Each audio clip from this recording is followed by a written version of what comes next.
Coming up, Mitch from the Video Vacuum's on. We'll be looking at the Shannon Whirry classic, Animal Instinct. So that was a really fun conversation, so stay tuned for that. Next week, Ty from Crumpets is on for his monthly hit as we look at Red Right Hand, a film on Hulu with Orlando Bloom and Andy McDowell, and then Cash Out, another Hulu film with John Travolta, directed by Randall Emmett. So interesting, kind of a rip-off of Inside Man, I think. Yeah. We'll just stay tuned next week. Check those out next week. And then 2 weeks, we've got Scott Murphy from All 90s Action All the Time on to continue his look at the Seagal oeuvre. We'll be looking at Foreigner, or The Foreigner, I guess. Yeah, that another fun conversation there. So keep an eye out for that in a couple weeks. In terms of DTVC Extra, this Thursday, we're finishing off our look at the Die Hard series with, was it Live Free and Die Harder, or Live Free or Die Harder? I should know the motto. I grew up near New Hampshire, so Live Free or Die Harder. Or I guess if you're outside the U.S., I think maybe it's called Die Hard 4.0. I'm not sure. And then, of course, the other one is A Good Day to Die Hard. So we'll be looking at those two to kind of finish off the Die Hards. And then our next DTVC Extra series, we were going to do Beverly Hills Cop until I discovered that the Rambo films are on Paramount Plus and Tubi. The two newer ones are on Tubi. The originals are on Paramount Plus. I've been meaning to do these forever. It's been probably I think it's been since the late 80s since I've seen any of the original Rambos. It's been a good 30 to 35 years since I've seen those. So really exciting to be able to watch those again. They just haven't really been on free streamers or any of the streamers that I subscribe to. So it's kind of a big deal that they're finally on one. And then with those two newer ones being on Tubi, probably need to see those sooner rather than later because you just never know with newer movies how long they stay on Tubi. But that's the plan. I'm so excited. I'm excited that we're finally getting some Rambo flicks in because it's been something I've been wanting to cover on the site for a long time. So I'm excited for that. So keep an eye out for that on the DTVC Extra podcast. In terms of the site, we're going to keep working on our Hall of Fame inductions. We'll be looking at Countdown, Keone Waxman film. So, Keone Waxman, a lot of yeoman work as the Seagal director. I think he did 10 movies in a row with Seagal. Someone to be doing that many Seagal movies, deserves recognition for that. And we're going to get him in. But this isn't a Seagal movie that we're doing. We've done all of his Seagal movies. This is a movie with Lori Petty that he did in the mid-'90s. So actually predates Seagal. I think it even predates Sweepers that he did with Dolph Lundgren. So keep an eye out for that for this weekend. And then later ones, we're going to have Click the Calendar Girl Killer, I think is what it's called, with Donna Spears. We're getting her in the Hall of Fame. And then, of course, Lethal Ladies return to Savage Beach, not Malibu Beach. Lethal Ladies return to Savage Beach, which we just recently did on a podcast episode with Chris Kavinsky from Bulletproof Action. So you can always go check that out. And then, we're going to review it. So we're going to get Andy Sidaris in the Hall of Fame as well. And then the other thing is that I've got kind of a backlog of screener posts that I've got to get to. So one that I'm in the middle of watching right now is called Realm of Shadows. So producer Joe Williamson submitted that one to me. It's on Tubi. So I've got to get that one watched. I'm going to maybe try to review that one this week. And then director Nate Hill, he came to me because his newest one, Alien Love, is out now. So you may remember I reviewed Lady Terror for him. And from him, and then also Revenge of the Guaylo, which they both were a lot of fun. I think for us action fans, Revenge of the Guaylo probably lands a little bit better, but Lady Terror was a lot of fun too. So I'm excited to see those. But also, there's another one that he did in the past called Jasper that I'd been meaning to get to. So I mentioned that, and he's like, get review that one as well. They're all on Tubi, so I'm going to hopefully do that. Some of the other indie directors out there that we follow have got new stuff out. I know BPO Films, they've got Gorilla Dogs, so definitely you want to check that out. I know Matt Fowler, Motor Media, I think they've got another one. I can't remember the name of it. It's like a Local Legends Bloodbath, I think is what it's called. So that one you can pick up on Vimeo. You can buy it there. So a lot of new stuff out from a lot of the indie directors that we follow. So I'm definitely gonna keep an eye out for that. I think Baby in the Basket from Tom Joliffe and Nathan Shepka. I think that one's probably coming out next year. I know we've had him on. We've had both of them on to discuss that one. But yeah. So kind of trying to get that backlog of screeners done because I'm just behind on them. So look for those as well. So you can see some bonus posts coming on the site, kind of mixed in with the regular posts. I think that's everything. The only thing is, of course, I did, just a reminder too, that I did record an episode with John Crossfit after Movie Diner where we looked at The Soldier, or is it just Soldier, the Kurt Russell movie from the late 90s, and The Kiss, Joanna Pacula I don't think it was an erotic thriller. It was just a thriller. It took place was made in the late '80s. Funny enough, it had director Sean Levy in a very early performance as a be-ponytailed cake deliverer. Very young. I mean, he was probably like in his early 20s there when he did that role. Of course, now he's director of one of the biggest movies of the summer, right, with Deadpool and Wolverine. So, yeah, so we'll kind of, it was a fun conversation. So keep an eye out. So if you're not subscribed to After Movie Diner on Patreon, you should be, because you'll get the movie right away. But also, if you're subscribed on his Patreon, I think all the tiers, because I'm at the lowest tier, I'm at the dollar tier, but I think any of the tiers that you subscribe on, you get the video version, so you can see me with my Moxie hat discussing the movie with John. So if you want to see what I look like, like I said, I'm going to try to maybe get some content on the YouTube page and Instagram Reels. But for the time being, the only way you can see me on video is if you subscribe to John Cross After Movie Diner's Patreon, where you'll see me, discussing movies with him on video. But yeah, I think that is everything. So why don't we have John, speaking of John Cross, from Miscellaneous Plumbing Fixtures, playing our theme song. And then when we come back, Mitch from the Video Vacuum is going to be on, and we will be looking at Animal Instincts.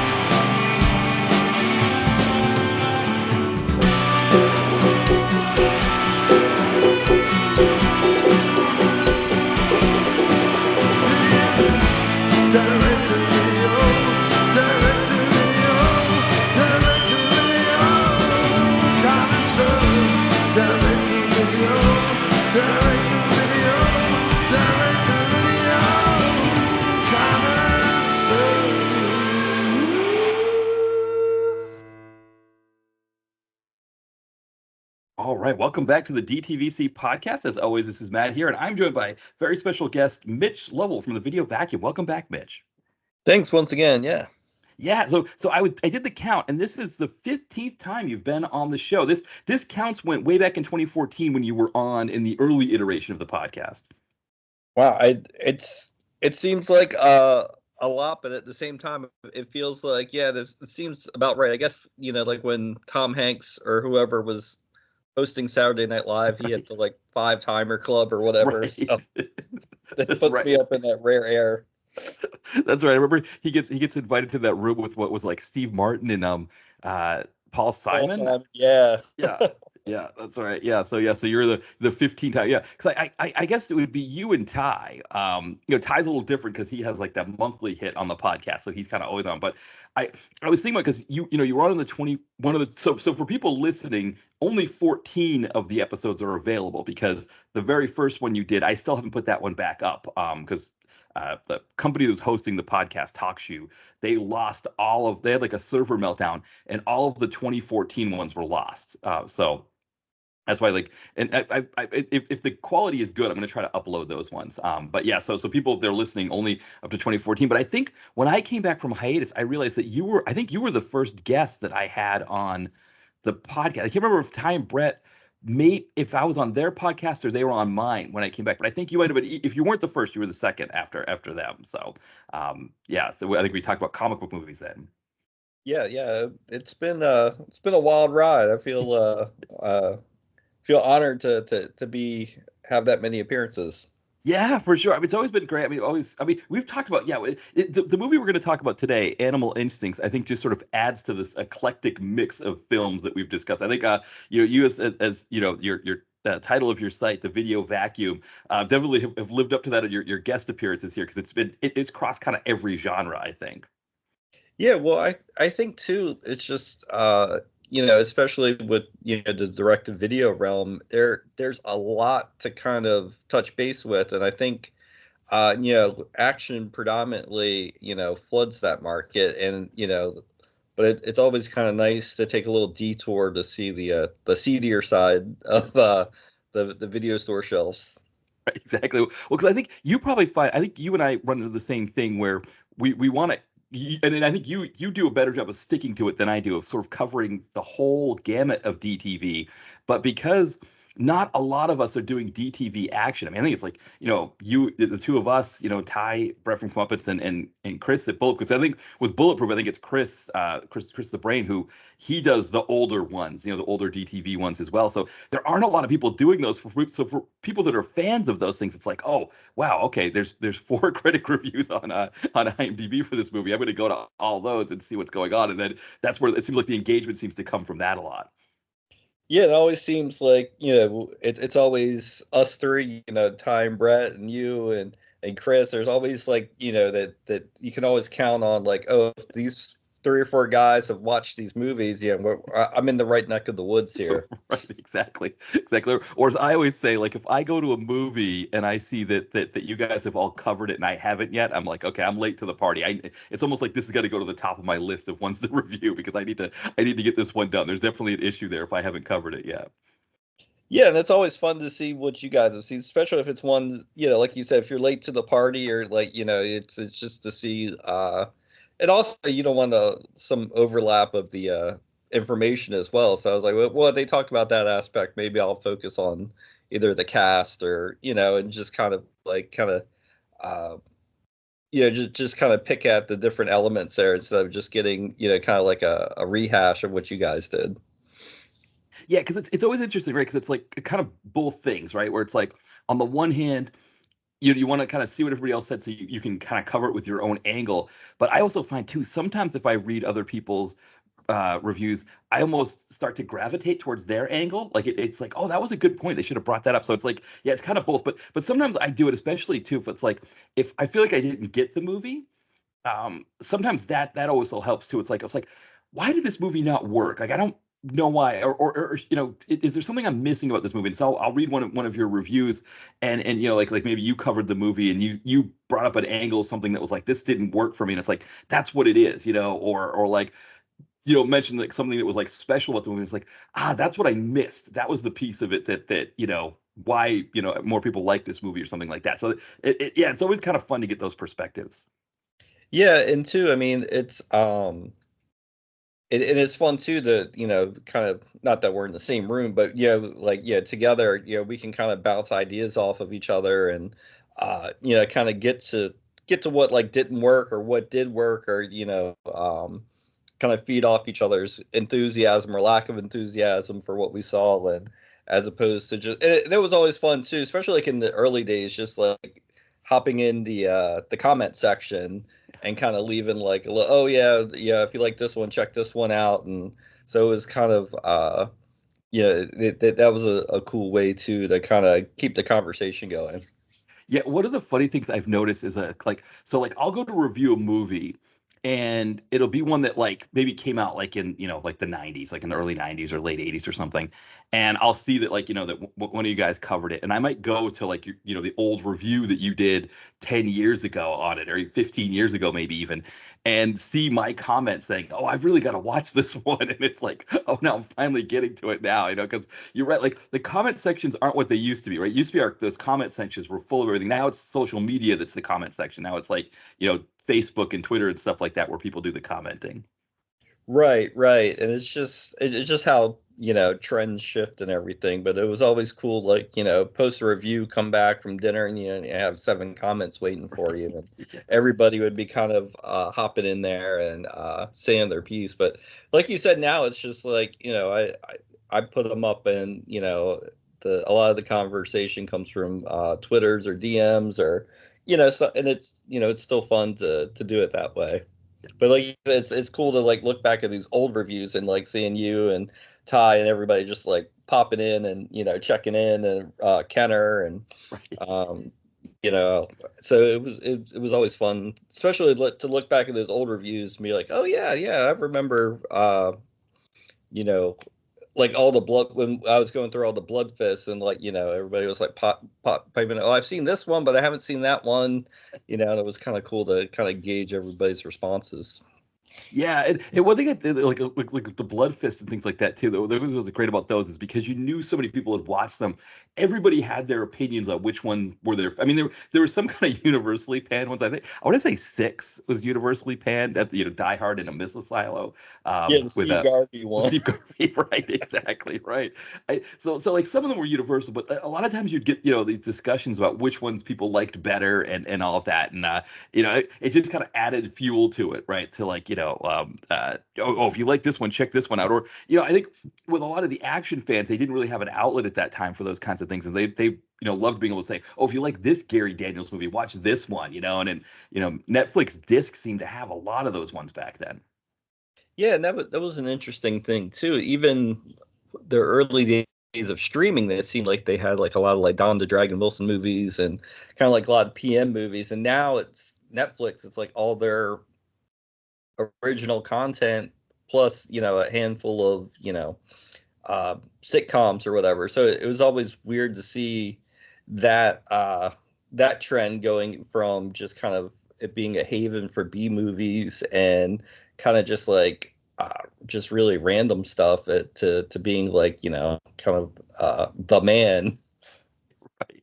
Right. 'Cause, yeah, I remember when they first started streaming. I mean, I think of like, the low budget 90s, Lorenzo Lamas movies and, a lot of, Christopher Lambert films, like all of those guys, a lot of that stuff that you wouldn't even think about being, those would all be on Tubi now. Like Tubi seems to have all of the stuff that the old Netflix had. And like you said, the other thing that's fascinating about Netflix is I'll pop on there because every once in a while a DTV movie that I want to review, like for example, One More Shot is on Netflix, and so I'll pop on there, and I guess that's probably why I keep my subscription every month for it.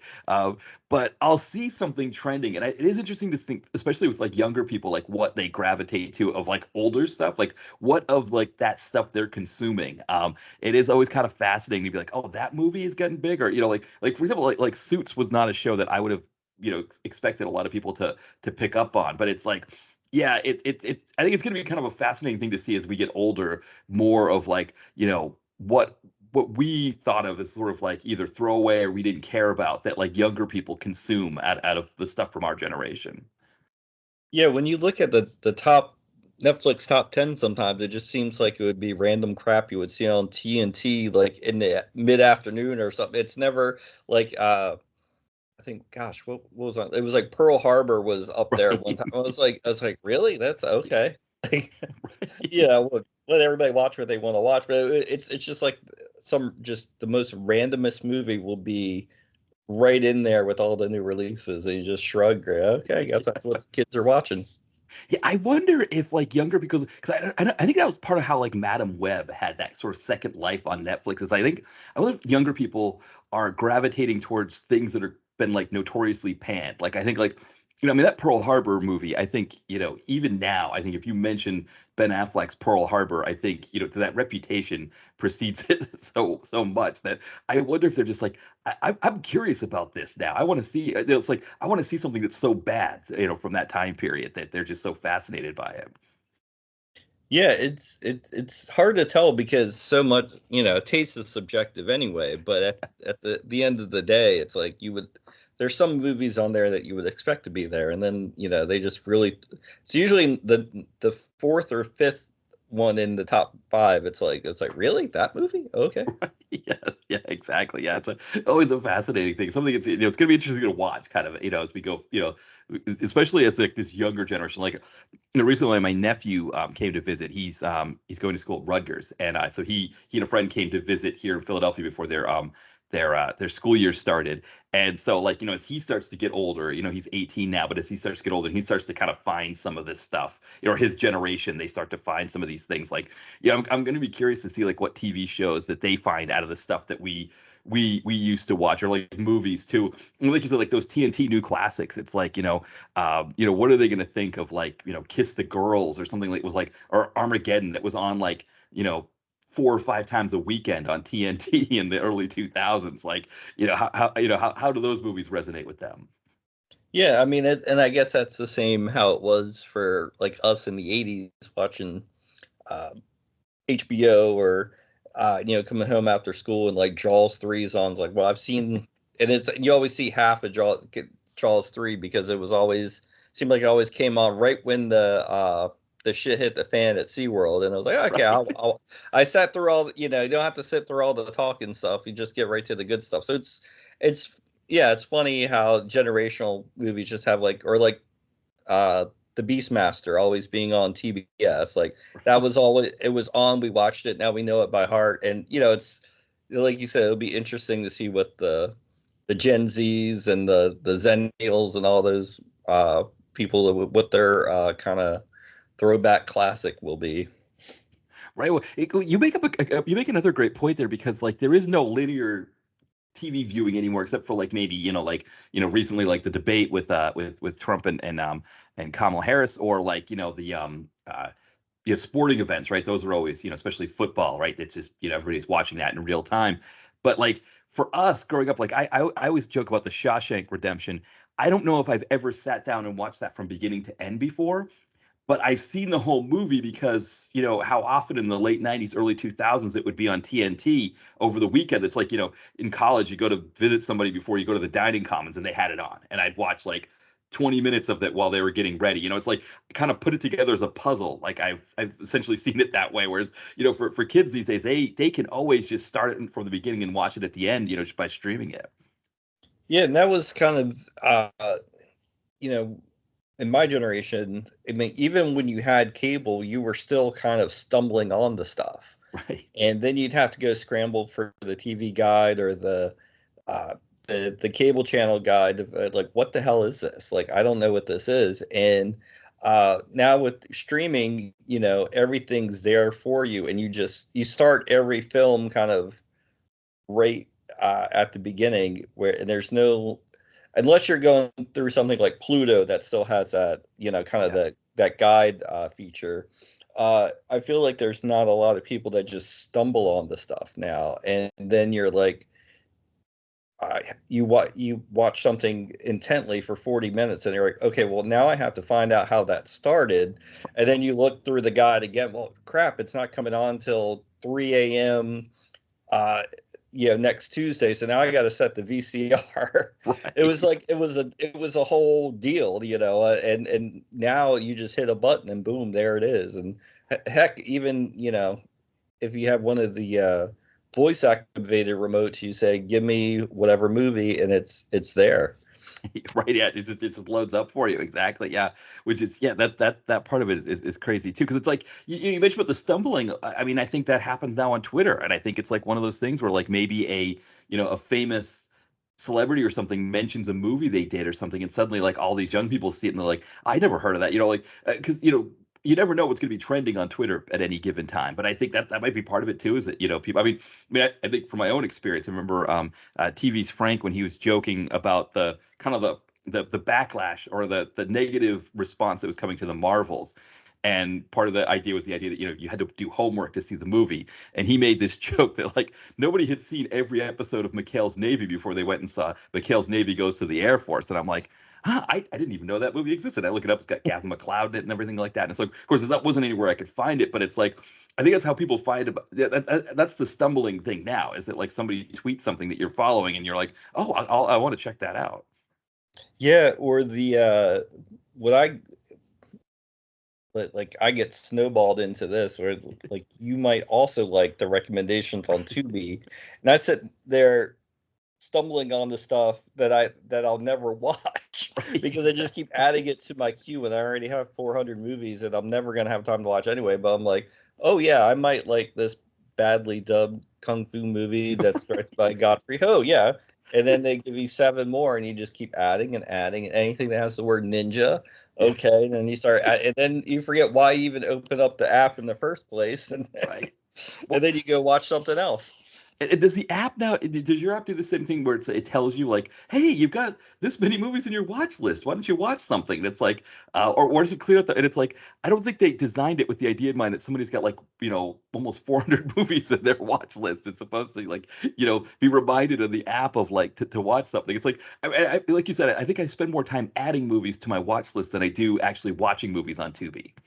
Well, and that's just a testament to the algorithm and the selection, Yeah. honestly, because it's just, and I think they get a lot of movies from the same sources or whatever. And so that, they come to them in a package. So, why have two Godfrey Code movies when you can have 28, Right. something like that, or the same companies are putting out, like if they have like an Italian giallo section, like, there'll be like 8 of them because, uh, Arrow or some other company just released those like a year ago, so now they're available on Tubi now.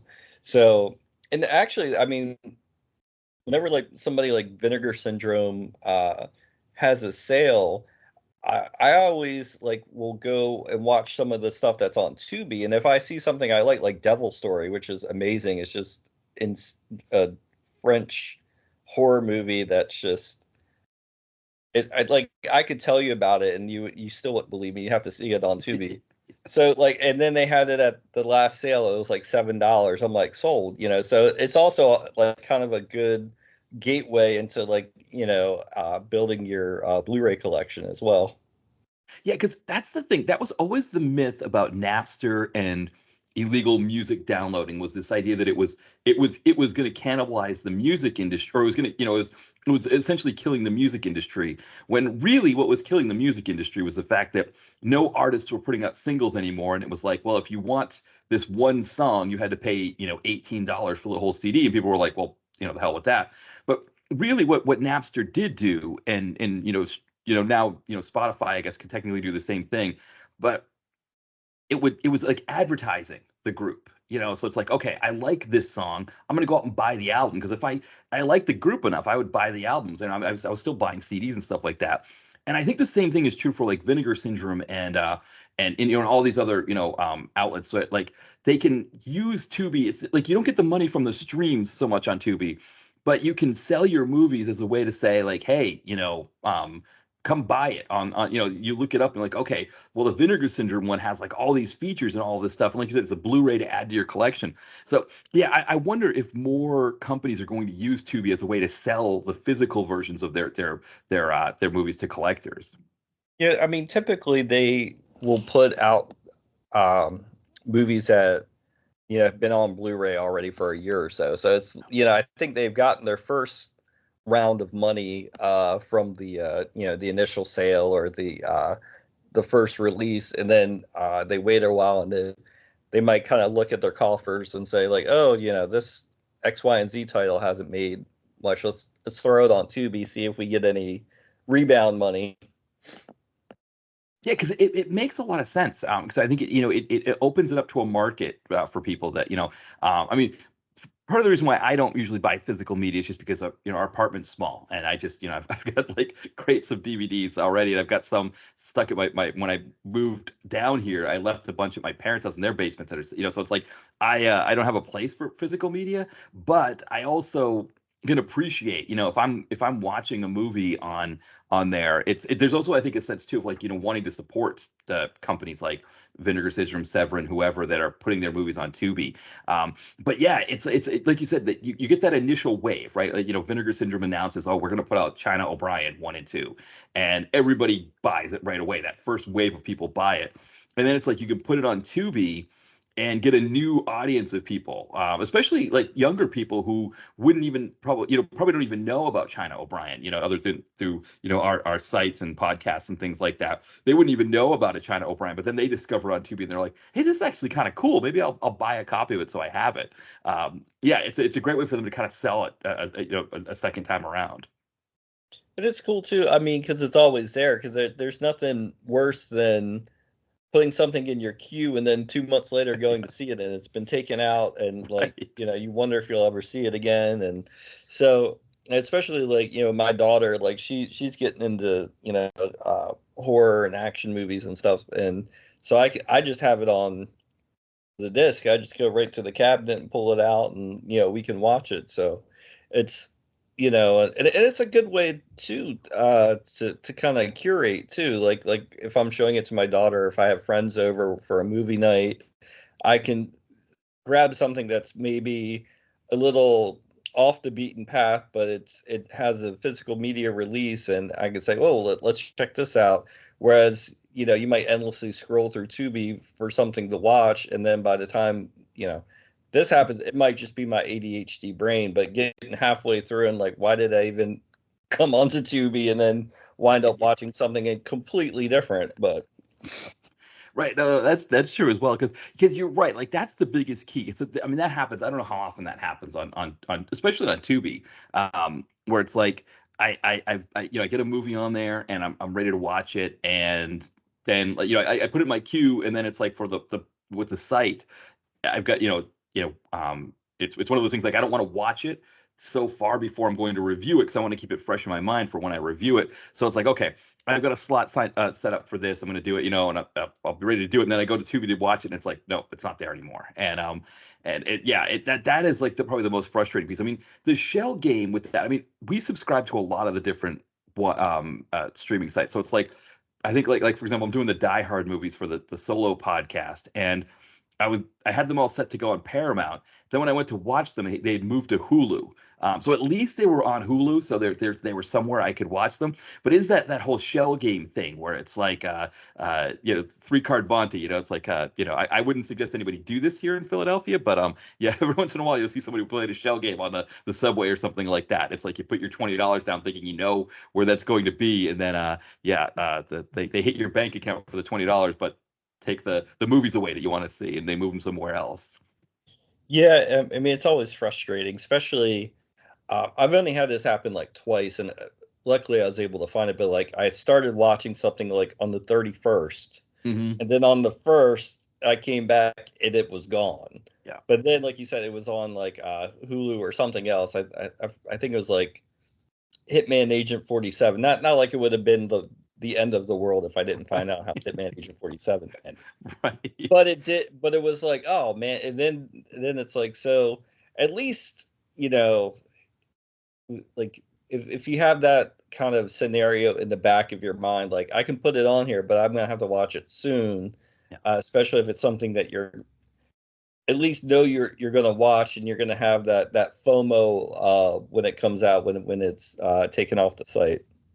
Yeah, yeah, exactly. And the other one that gets me too is I got to take my screens for the review, and it's like the Gardener, that Gary Daniels one, the Gardener. I think it's finally been settled on Amazon, like it's there and people can see it. But for the longest time, it was like I would go to watch it, and then they were like Tubi had it for a week, and then they took it down. Amazon had it for a week, took it down. Then they finally got it. I watched it, then they took it down again before I could get images, and like the whole thing, it was like a mess. And when I actually wrote the review, I misspelled the word gardener. I spelled it with an I instead of an E. So it's like gardener, because I was like, I was so flustered the whole time. I was like, I gotta get this review in, that I missed the typo. And so yeah, it was that's like but it's like also with the gardener, it's like, do I want the gardener in my collection? If there even is a physical version of it out there, it's like I don't really need that movie that bad. So it's like streaming is the best way for me to do it. But then it's like, yeah, when for whatever reason that one was just bouncing all over the place, then you have something like, I don't know, like I'm trying to think of like one of the Seagal movies. It's like always on Tubi. Like there's a few of them that are just always there. Like I think like Belly of the Beast, I think has been on Tubi for like 20 years. Probably as long as Tubi's existed, I think they've always had Belly of the Beast. It's like some of them are just there, they never go away. Yeah, I guess that's all rights. You know, however the rights shake down. I think Tubi's owned by Fox now, Right. so I guess they probably get first dibs on any kind of Fox, and they get uh, some trickle down from HBO as well. Not necessarily the first run stuff, and maybe stuff that was new a year or two ago. So uh, and that's always kind of frustrating too, because HBO's original shows will get taken off. Yeah. It's like, well, no, that's HBO. Like I should be able to Right. watch HBO shows on HBO, but I mean, I'll watch it on Tubi. But and then even now with like Netflix is having ads, to Prime's having ads, it's like everybody's following the basic Tubi kind of like scheme here, where everything's kind of ad supported, which is just going back to the model of regular television. Right. So it's just it's very weird to see everything kind of coming full circle again. Right. Well, right, because the whole point of HBO was that if you subscribe to HBO, you didn't have commercials, and at HBO, like you say, it was like they were kind of beginning the understanding of prestige TV. It's funny because I was reading about Die Hard with Bruce Willis. I'd kind of forgotten that like Moonlighting was kind of like the original sort of like prestige thing in the sense that like they were ABC was doing it in house, and so they gave the director or the show creator a lot of freedom to kind of do all kinds of different things that they did with that show. And it's like I think HBO watched that and said, "Oh well, we're not confined by the same FCC regulations that make it so the broadcast networks can only do a couple of shows in house, and the rest of them have to be like Warner, Casey, or whatever production company that makes the show. We could do everything in house, right? We have the we don't, we're not confined, and we also aren't confined by FCC regulations when it comes to nudity or violence or swearing or any of those kinds of things. And once they start making stuff, but I don't know how many of those, like I don't think like Dream On is on HBO Max. I don't think like those old classics are on there. Yeah, and I think too with Dream On and the fact that they use old movie clips, that might make it a rights nightmare to if they would have to go back and uh, obtain the rights again, where originally they were probably in HBO's library to begin with. So it's hard to say, but it's just like I said, like like even like something like First and 10. I know there's the whole OJ thing with Oh, him being on right. that show, but at the same time, you kind of want to see Shannon Tweed too. So Yeah, that's a great point too, because like it looks like some of them like Arliss is on there, or the I think like the Larry Sanders Show, but like yeah, Real Sex isn't on there. I don't think Taxi Cab Confessionals, and yeah, or like you said with Dream On. That was the issue with Miami Vice, though. Miami Vice was able to make it work with their DVD release. They had all the original music. I know 90210. If you ever watch Beverly Hills 90210 on Paramount, they don't have the rights to the music, and so it's like like when there's a scene where they're supposed to be playing Callaway's "I Want to Be Rich" while they're driving. There's a montage of people driving around Beverly Hills with all the shopping center places, and instead it's like some emo like pop punk song from the early 2000s that's playing instead. It's like, no, this isn't what I came for. I want the actual music. It would color me bad, like all these, it's like so it's like, yeah, you need to have the rights. I think that's the other thing too. Is I think with Dream On, like we wouldn't want it if they didn't have the rights to that stuff. So that might be part of it. It's like they with those rights holders. I think that's one of the reasons why Batman is kind of stuck in limbo, because the old Batman TV series is owned by Fox, which is now owned by Disney. So Disney could, I guess, but I don't know if they can put the old Batman series on Disney Plus, because the actual character is owned by Warner, HBO, Warner Max, whatever, Discovery. But so it's kind of like in this limbo piece where I guess you could like buy it on DVD, but none of the streaming sites seems to have it. yeah, it's always kind of fascinated how how that stuff happens. How one decade everything's fine, especially like when it came to like Mystery Science Theater DVD releases, where like all of a sudden they're able to show this episode on TV and have it on DVD, and then all of a sudden it's like a rights holder dies or something, something happens, and it's like they're gone, and it's just kind Yes. of I'm not very lawyerly, so I don't know how all that stuff works, but it is kind of fascinating.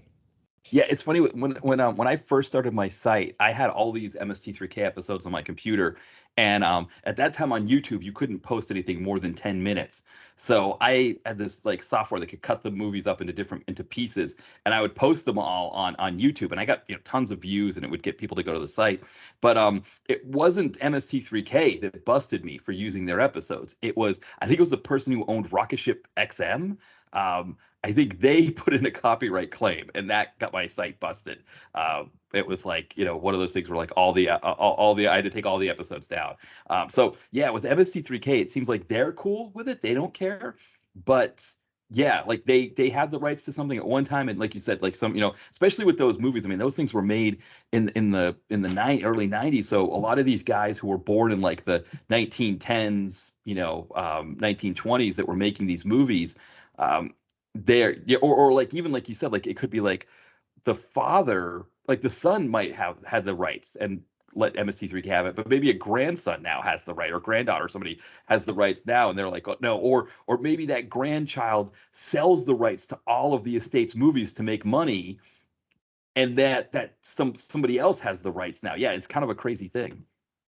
Yeah, and I know for sure Rocket Ship XM. I think that was Wade Williams that had the rights, and he's passed away now. So I don't know what's going to happen with that, if they're going to be able to uh, to do another release down the road, or and it's just like I said, it's just kind of funny how like the pendulum swings one way one year and then extremely the other way the next year. Yeah, exactly. Well, yeah, this might be a good segue here, because what we're going to be talking about today is actually an area of cinema that the streamers don't seem to be willing to touch. And you found this movie on the Internet Archive, which I never even considered that as a place to find films. Fortunately, a whole laundry list of movies that I've been looking for, I couldn't find any of them on there. But this one here, Animal Instincts, was on there. So I mean, was it kind of, were you searching the archive for it, or something that just you'd seen that it was on there? Well, I mean, leading up to the episode, we were kind of talking about what genre that we wanted to discuss, and I was like, the erotic thriller kind of doesn't get its due, I think. So I was like, well, yeah, Animal Instincts isn't the first, best, uh, worst, erotic thriller, but I think like when I close my eyes and I think of erotic thrillers, and I do this often, um, that's one that always kind of comes up. It's kind of has all the elements that you would want in an erotic thriller. Uh, and I remember, I think I may have had it on video at one time, like taped off of HBO.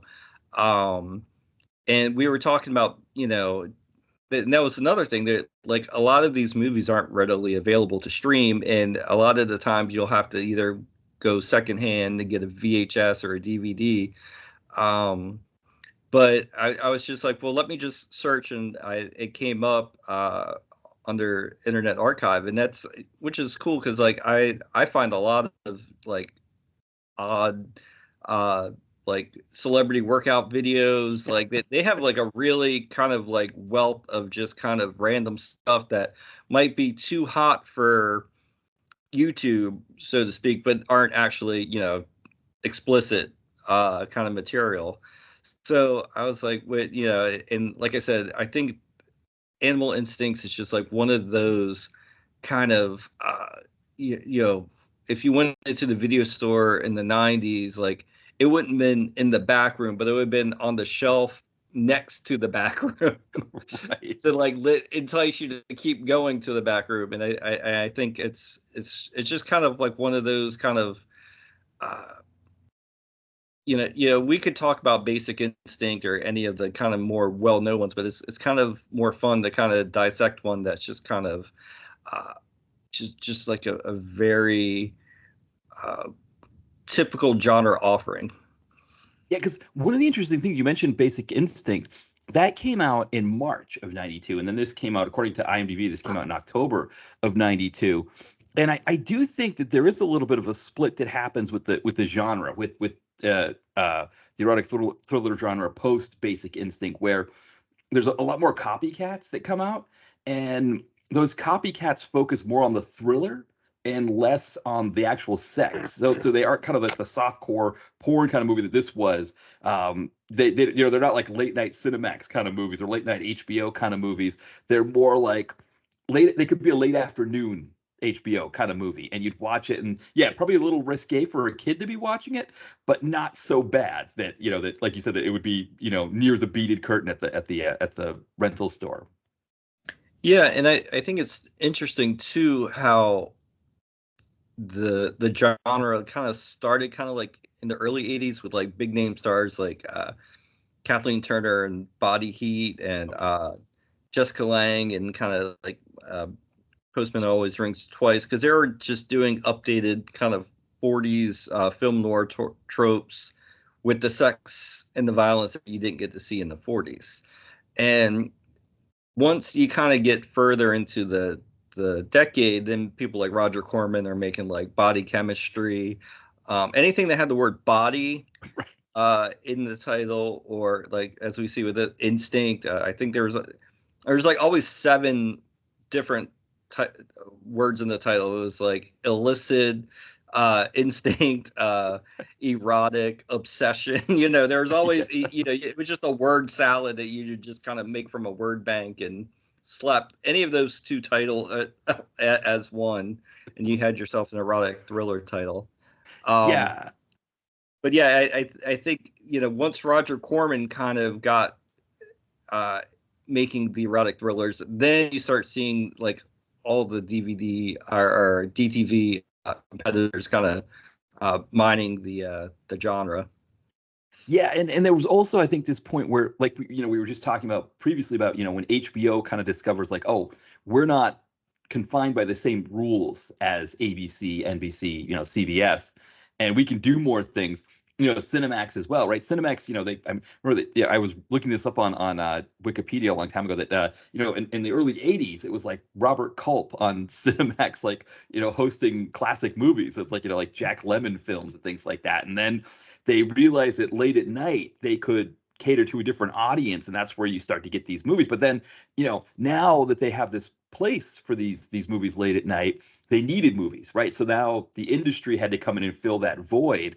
And I think what's interesting is like Shannon Whirry, who stars in this movie, who's becomes like kind of, she's a big name for this kind of movie. I think, for any of us, right? It was like we saw Shannon Whirry's name on the tin, or if we saw her name in the TV guide, right? Like in the the starring list of names, right? It'd be her, and then it would be any number of like a Maxwell Caulfield, or I don't know, Edward R. Moses. I'm trying to think of some of the names that were like in these kinds of movies, but if you saw her name, it's like, okay, that's appointment viewing. I'm gonna watch that. And then, of course, I think even watching this now as an adult in his mid 40s, there's still this sense as I was watching it of like, oh man, I don't want my parents to walk in while, while I'm watching this. So like, how did that feel? And so, but there was that sense. I think, people our age, we didn't have like endless internet porn that younger people have now. This access to like anything that you could get. These movies were like, they were like, there was this, there's a piece of them where it's like,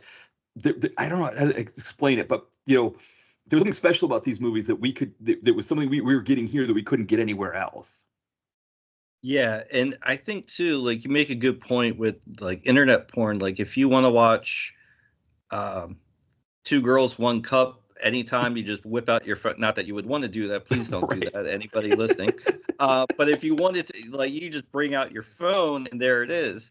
Yeah. Whereas if you wanted something slightly risque, and I just mean kind of like very kind of classy TNA, you would have to wait till your parents went to bed. You'd have to look at the TV guide. You see Animal Instincts or Hard Ticket to Hawaii or something would be coming on at like 1:40. You have to get up. You have to turn the volume down low. You have to wait and wait and wait through the plot, and then you would see 4 or 5 minutes of boobs, and that was your day. Where we had to work for our TNA back in the day. Yes. And No, I don't think that this new generation knows that, because I saw like a study that the new generation wants less sex in movies, and I'm like, no, no, more sex is. I want more sex. Damn it. right, because yeah, you're exactly correct. 'Cause I mean, yeah, the Sedaris movies is another great one. It's like, when I was growing up, my parents didn't have HBO, but you go to a friend's house and they would have it, or you get the free HBO weekend, or you had the pay-per-view thing. And one of the interesting things about the pay-per-view thing with these kinds of movies, like an Animal Instincts, is yes, if my parents saw that on the bill, they'd probably be a little curious about what Animal Instincts was. But it's not like some hardcore porn name that, like I was telling on a previous episode of the podcast, I was telling Todd, leaving out from Forgotten Films, about a situation where I tried to rent Fear. And if you remember with the pay-per-view, you had to call in. And for my cable company, you had to call 15 minutes before the movie started. Well, they gave me like the Playboy, like hardcore porn movie that was on before Fear. And I was like, no, we got to get rid of that. I was like, my parents can't see that. You know, I was like, I'm trying to rent Fear. I'm not trying to rent that. Yeah. So that was the one piece of it, right? Is that your parents could see what you rented because, you know, everybody was sharing the cable company. But, you know, also too with the rentals, it's like, again, Animal Instincts would not be it behind the beaded curtain. And so maybe depending on who ran your video store, if they knew your parents or something like that, maybe they'd be like, I don't want you renting that. But for the most part, you know, you had these guys who were born in the '60s who were kind of cool about it. They were like, yeah, go ahead, get your rocks off, kid. Yeah, and I think too, like, um, this is right around the time when the NC-17 rating comes out, and I think the industry thought that that was gonna kind of lead to this like kind of like second wave of kind of like yeah, sexual permissiveness in movies. But what happened was uh, the newspapers still wouldn't run ads for NC-17 movies, which were they considered to be X-rated. So the way around that eventually is people quit using the NC-17 rating and just went to the unrated. So Yeah. you always had the unrated version too, and that was always kind of the things. 'Cause some places like Blockbuster or Hollywood Video, they would carry it. They would, they would cut out the two best minutes of the movies. You'd have to go to the mom and pop one store to get the unrated one.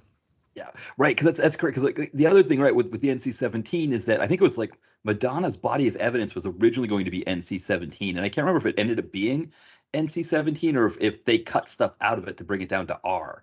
Uh, that Yeah, that they was the cut one. it down. Yeah, Yeah, again, another one with body in the title. So right, exactly. Their body, exactly. Yeah, because that's what the industry started doing. Was similar to what you get now? I mean, obviously, Deadpool and Wolverine has changed things a little bit because it's been so successful as an R-rated movie. But that's usually what happens now, right? Is that if the Motion Picture Association says, yeah, this is an R-rated movie, the instead of saying, okay, we'll go with an R-rated movie, a lot of times the studios will cut things out of it to make it PG-13, which usually it's just swearing and boobs. Like apparently murdering people, that's as long as you don't see a lot of blood, you can murder people for PG-13.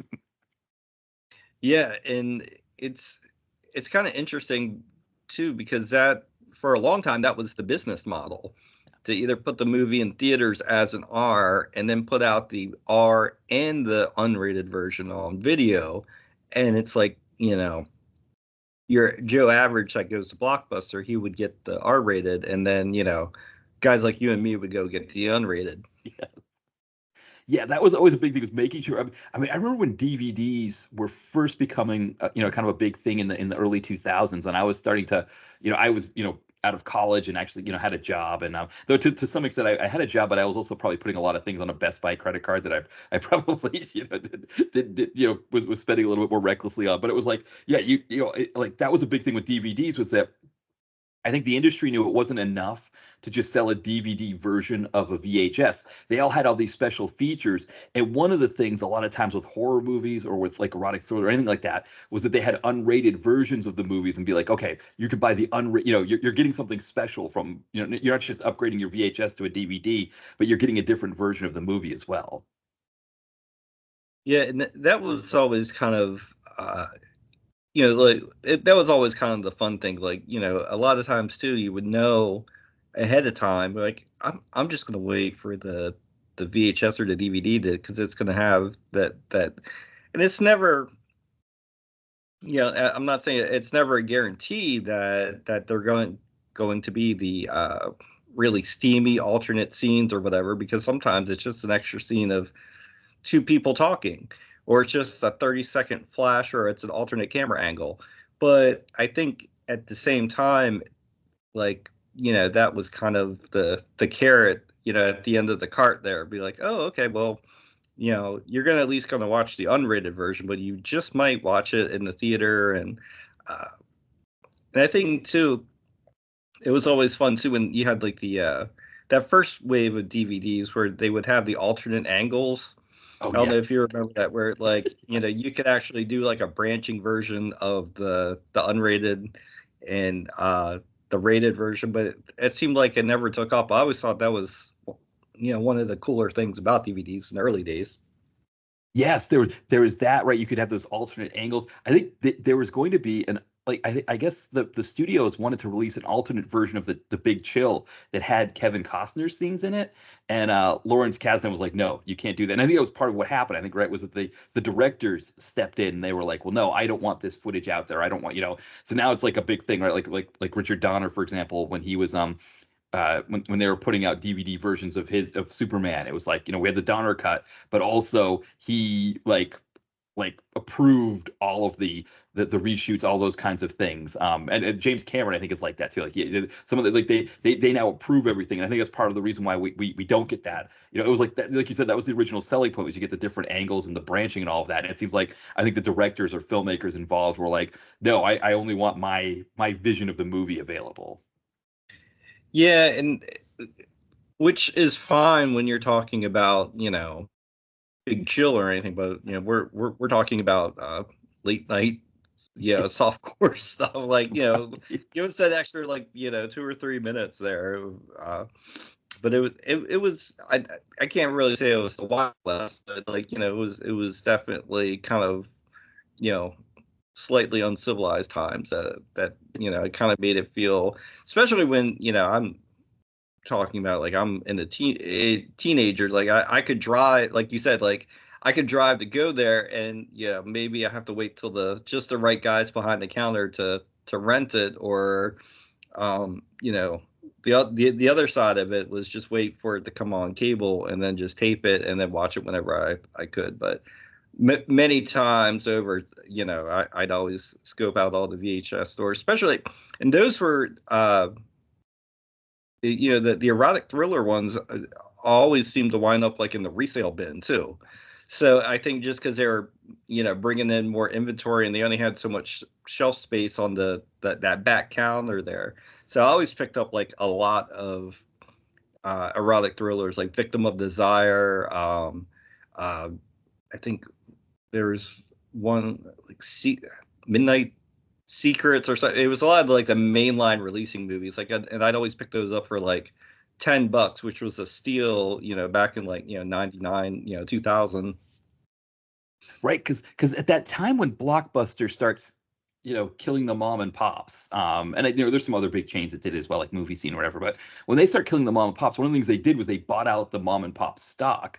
And like you said, the Blockbuster model wasn't to have a lot of variety. So it's like, when you go to the mom and pops, it was like if ET or whatever, new one came out, you almost couldn't get it, right? You'd have to call ahead and reserve it because you knew other people were going to rent it. And that was the understanding, but it was like, hey, you go in the video store, the movie you don't want is there, so you just get something else. Blockbuster changed that model to, no, we're going to have 30 copies of the new release. And, so they only have so much shelf space for other things. And like you said, out of all the things that they had, the erotic thrillers were the things that they didn't really think were going to make them as much money. And so, like you said, they'd end up in the bins. I kind of remember that too. I remember like, you'd see like old clamshell, and you didn't know where they came from. It was like one of like 3 or 4 video stores that they had run out of business. It's a fascinating thing how people that are slightly younger than us, they have this like fondness for Blockbuster that for people our age, we see them as like the horrible corporate entity that like killed the mom and pops, but they don't have a memory of the mom and pops, so they see Blockbuster as this like beautiful thing that was run out of business by Netflix instead. Yeah, it's very and I can't hate on anybody else's nostalgia. I mean, Right. like it's one of those things, but like at the same time, I I always went to Blockbuster with a little wind taken out of my sails. Like, like if I had to go to Blockbuster, I was always like, like, but and sometimes they did have some cool stuff, and depending on which location, but nothing could beat those old mom and pop stores. No. I remember the one that we used to go to was called People's Video, but it was like, again, it was run by a younger guy who's like, it definitely was born in the '60s, and like couple other guys that worked there, also, or the women that worked there, they were also born in like the kind of the early mid 60s. So they weren't that old. They'd be like in their late 20s in the 90s when we'd be going. And yeah, as long as it wasn't behind, I don't remember if they had a beaded curtain there, but I remember they let us rent anything. They didn't care. And then there was a one that was like the guy who ran, his son was in my class or maybe my sister's class. But like I remember up until the end, they still did the receipt on the nail. That's with the receipt that had the carbon paper under it. So they Hmm. would write out what you got, put theirs on the nail, and give you the yellow copy that was copied on there. And that they lasted. I think they went out of business before the other one did. But it was one of those things where eventually, I think when the other one went out of business, a chain went into their place and kind of wrapped it up. But yeah, there was that feeling that you got when you went in there, like, okay, they knew who you were. They weren't dealing with like a corporate rule. Like Blockbuster had their corporate rules about how they had to treat you, how they had to handle late fees, all that kind of stuff. And so, they knew us. We went in there all the time, and it's like, here we were with our sleepover on a Friday night, walking in to kind of pick up whatever we're gonna get. And then we go to the drugstore next door and get as much candy and soda and crap that we could at that time. And yeah, they were like, yeah, go ahead, rent whatever you want to rent. And yeah, so it would always be like maybe like a horror movie and then one of those. It's a lot of times is how it would work, something like that. But again, like when you rented that one of those movies, you always had to worry about like you said, you had to do it late at night because that's when the parents were not gonna come in and see what you were watching. Yeah, you always had to do get like uh, hard to kill, something like that, and then you would slide the uh, animal instincts in between those, and Right. then hopefully nobody went through it. Yeah. So I mean, and like I said, I'm saying all these things like you and I know, but I'm sure people out there listening like have no idea. Like going on the cable box. I don't know if you did this, but like uh, turning the television to two and the cable box to the channel above the Yeah, and it version of could. the Playboy channel. Yeah, like that's how we had to work for our few flashes of scrambled boobs. Like like now like if 14-year-old Mitch knew that there was just a way to just have unlimited porn like in his pocket, like I don't think I would live through high school. I would No, no, I, exactly. I would have came out of my room. Right. But like but yeah, like it's just so I think people that aren't of that era just they just don't know, man. No, no, and I think to that end, right? When we think of the queens of that era, I mean, Shannon Tweed's one that we talk about a lot, and I think Shannon Tweed did more, even though she had her Playboy background, her centerfold background, she did more of the ones that were like more thriller than erotic. Like there'd be erotic element, and of course she was doing them even in the early '80s. I think what was the one that she did was one of my favorite ones. The I can't. Why can't I think of the name of it? It's like it's one of my favorite movies, and suddenly I'm drawing a blank on the name of it, which is horrible. But it was the one where like her and her husband go to a sex therapist, and Oh, it the surrogate. the surrogate. That's it. Yes, yeah. So and those are ones that would be on regular TV because they didn't have as much sex in them, or she would be nude in the movie, or she'd show her boobs, but it wouldn't be like this where you've got like simulated sex, where it's sort of like you. I mean, you got to. I definitely. I mean, the artistry to make these movies. Maybe I'm kind of going on an aside here, but I don't know about you, but I was always impressed by how good these cinematographers and editors were. That they would get away with. Like, I mean, I think they were allowed like maybe one full frontal shot of a film or something like that. And the way that they edited and shot these movies so that like you'd have a leg that would be perfectly blocking the crotch, or the either the pussy or cock or whatever you're showing, they would block it perfectly.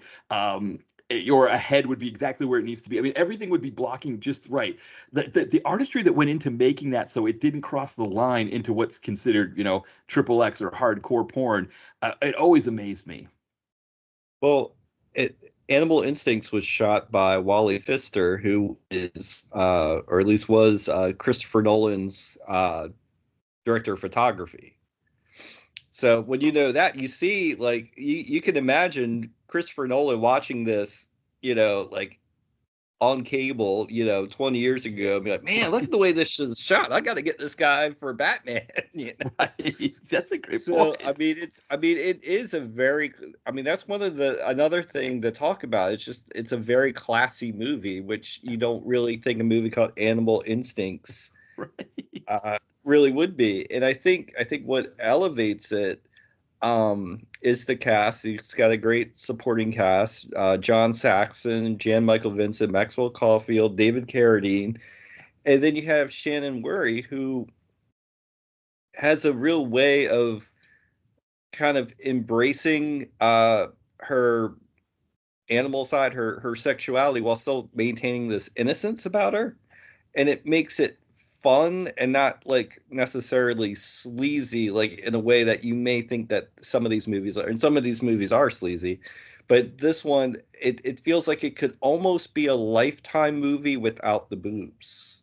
Right, because that's the thing I think about Shannon Worry is that Shannon Worry as an actress, she's probably at that level, right, of like, the sort of like not like the best actresses, but an actress who or an actor that's solid enough to carry a Lifetime movie, right? And I'm trying to think of other names off the top of my head of like, but that would be in her level. But then you add into this fact that she was okay with doing these scenes. She was okay with being fully naked in movies, doing all the love scenes and all of that. Like, so it's like you bring this acting level to it combined with that.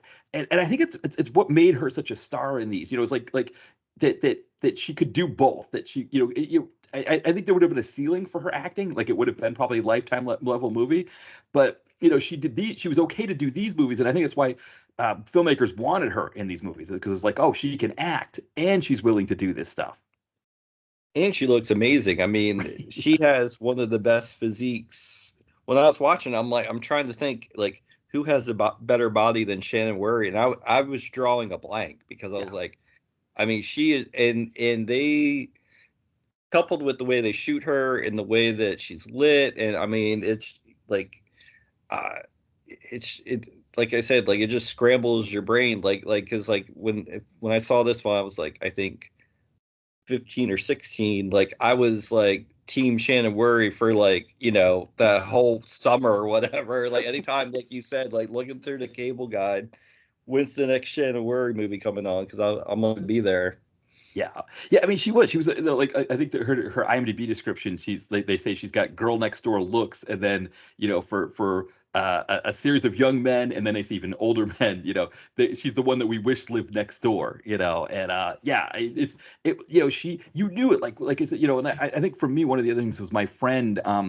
His parents had a descrambler box, so you go to like some dude at the traffic circle selling them out of the back of his truck, and they descrambled all the pay channels and including the pay-per-view channel. So it's like, yeah, HBO Cinemax or pay-per-view, these kinds of movies. If I was hanging out with my buddy, I mean, I remember his dad was watching one of these. He just was just relaxing on the couch, and we walk in and it's like somebody's getting strangled or something, and they're like half naked, and it's like, okay, this is what your dad's watching. But so yeah, you'd get these movies, but yeah, like Shannon Worry, it was. Yeah, I don't think there'll ever be another Shannon Worry because I think movies aren't this kind of movie isn't made this way anymore, and I don't think an actress who has her level of talent, I don't know how many actresses or actors with her level of talent would want to make these kinds of movies nowadays. I mean, there's even a market for these kinds of movies now because it's like people are like, well, why would I watch this when I can just go on my phone and find something much more hardcore that like fits exactly the niche of thing that I want to watch. Well, every so often there is one that kind of like breaks through, like the Deep Water with Ben Affleck and Ana de Armas. Oh Like yeah. uh there's always every now and then you do get like a classy version of like an old school erotic thriller, but it's not the same, but it's at least enough to be like, okay, like somebody, because I think Adrian Lean, who did Fatal Attraction, he directed that. So it's like it's you're gonna get movies like that from people that are of the old school, I think. But like every now and then we do get one, but it, like I said, it's just not the same. Yeah. Now the other thing about this movie is it's directed by Gregory Dart because you mentioned a person who directed Fatal Attraction, and a lot of these erotic thrillers. What was the other? Zellman. I can't think of his name. The one who did like Wild Orchid and Something. yeah. Um, Red Shoe like Diaries. Yeah. yeah, you had like those guys that did Zellman King. Yeah, it's like you had a lot of these Europeans who would do these erotic thrillers. But Gregory Dark was an interesting one because he wasn't European. He was at least as far as I know, right? He's an American, I believe. Um, but he did a ton of these. He did like music videos, and then he does like See No Evil. I mean, he also did hardcore porn. He didn't just do the softcore stuff here. But it it is a fascinating thing to like see a non-European kind of make these kind of movies because I don't know if there's anything different necessarily about them because I don't know that there's anything different between this and like a Zalman King or somebody like that. But I don't know what your thoughts were. Well, no, like, back in the day, Red Shoe Diaries was, kind of all the rage too. And I've shot in the very, very same way, almost like a guess ad, or, like a commercial, like a lot of soft lighting. And I think that was too the tip off. Like if you stumbled onto this, not somebody our age, but maybe in a, someone more adult minded, stumbled onto this on cable, that was your kind of tip off that, okay, this is actually a classy movie. Look at the light. You're like, yeah, never mind the boobs. That, we're actually, this is a movie, but we're actually going to put a lot of boobs in this. So I think and I think there's also that Playboy element too. Like with the Playboy channel, all their stuff was very classy. Was still kind of taking its cues from the magazine. A lot of soft lighting, a lot of soft focus stuff. Um, and it's not really until like you get to like the later kind of uh not even Roger Corman ones, but just kind of like the mainline releasing, the one where it's just kind of a formula.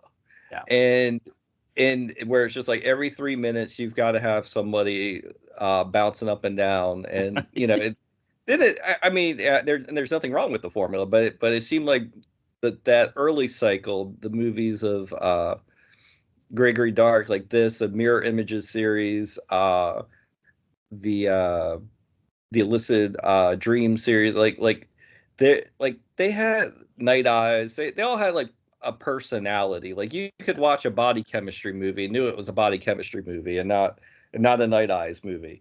Right. But then again, that might just be me because I was watching them all like whenever they came on. But they had a person. You could tell that there was care put into it, where it was just. And they had legitimate actresses where down the road they would just have hardcore actresses on their day off, in these things, which then there's nothing wrong with that. And and I'm a big fan of like the later cycle movies from the 2000s and 2010s, where like guys like Jim Wynorski and Fred Ray were making like Busty Cops movies, the dinosaur girls movie, stuff like that. Like, the more kind of fun stuff, like where it was nobody was taking this seriously.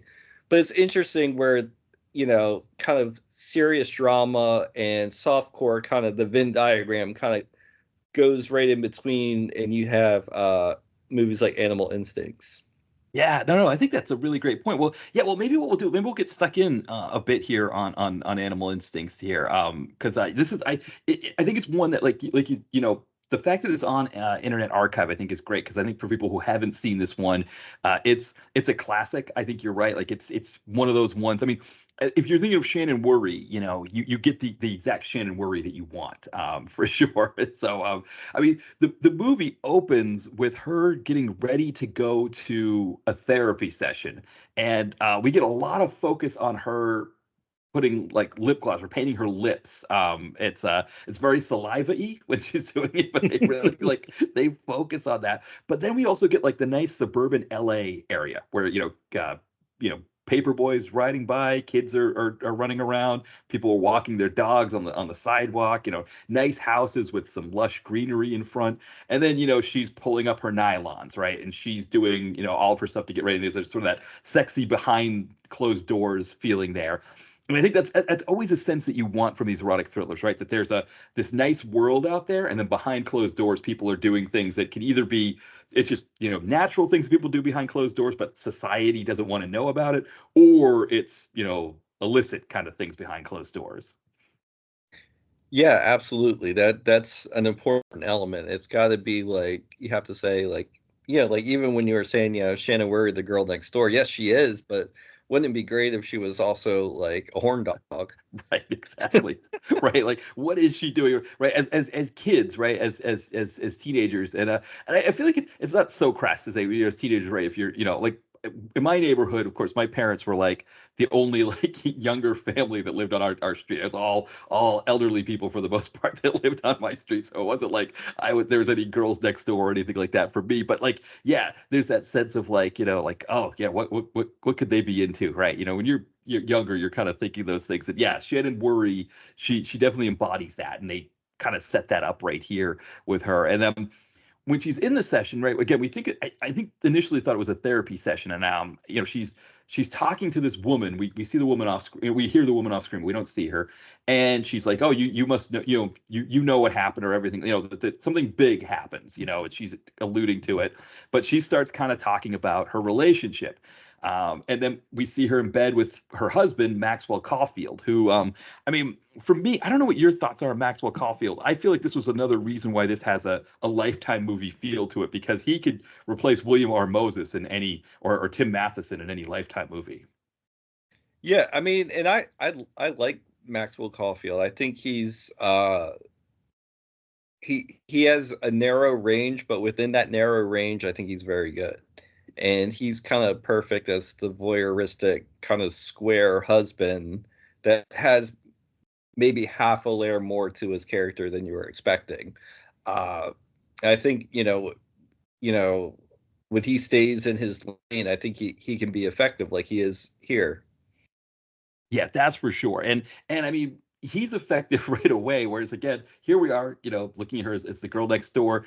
They're in bed together, and she seems like she's interested in having sex, and he's kind of hooking up with her. But then the phone rings, and he gets called into work, which we find out that work is he's a police officer, and she's just lying there like, "Why are you going to work now? I'm ready to have sex with you." Like, what do like, do you really need to make money that badly? We could get a cheaper house if we need to. And he's like, no, I gotta go. I gotta go to work. And so she's staying by herself at home while he goes out to work.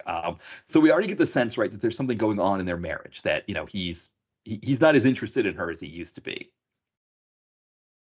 Yeah, and then this is kind of like the standard trope in a lot of these movies. The woman unhappily married, unfulfilled, and then like she begins seeking, affection elsewhere.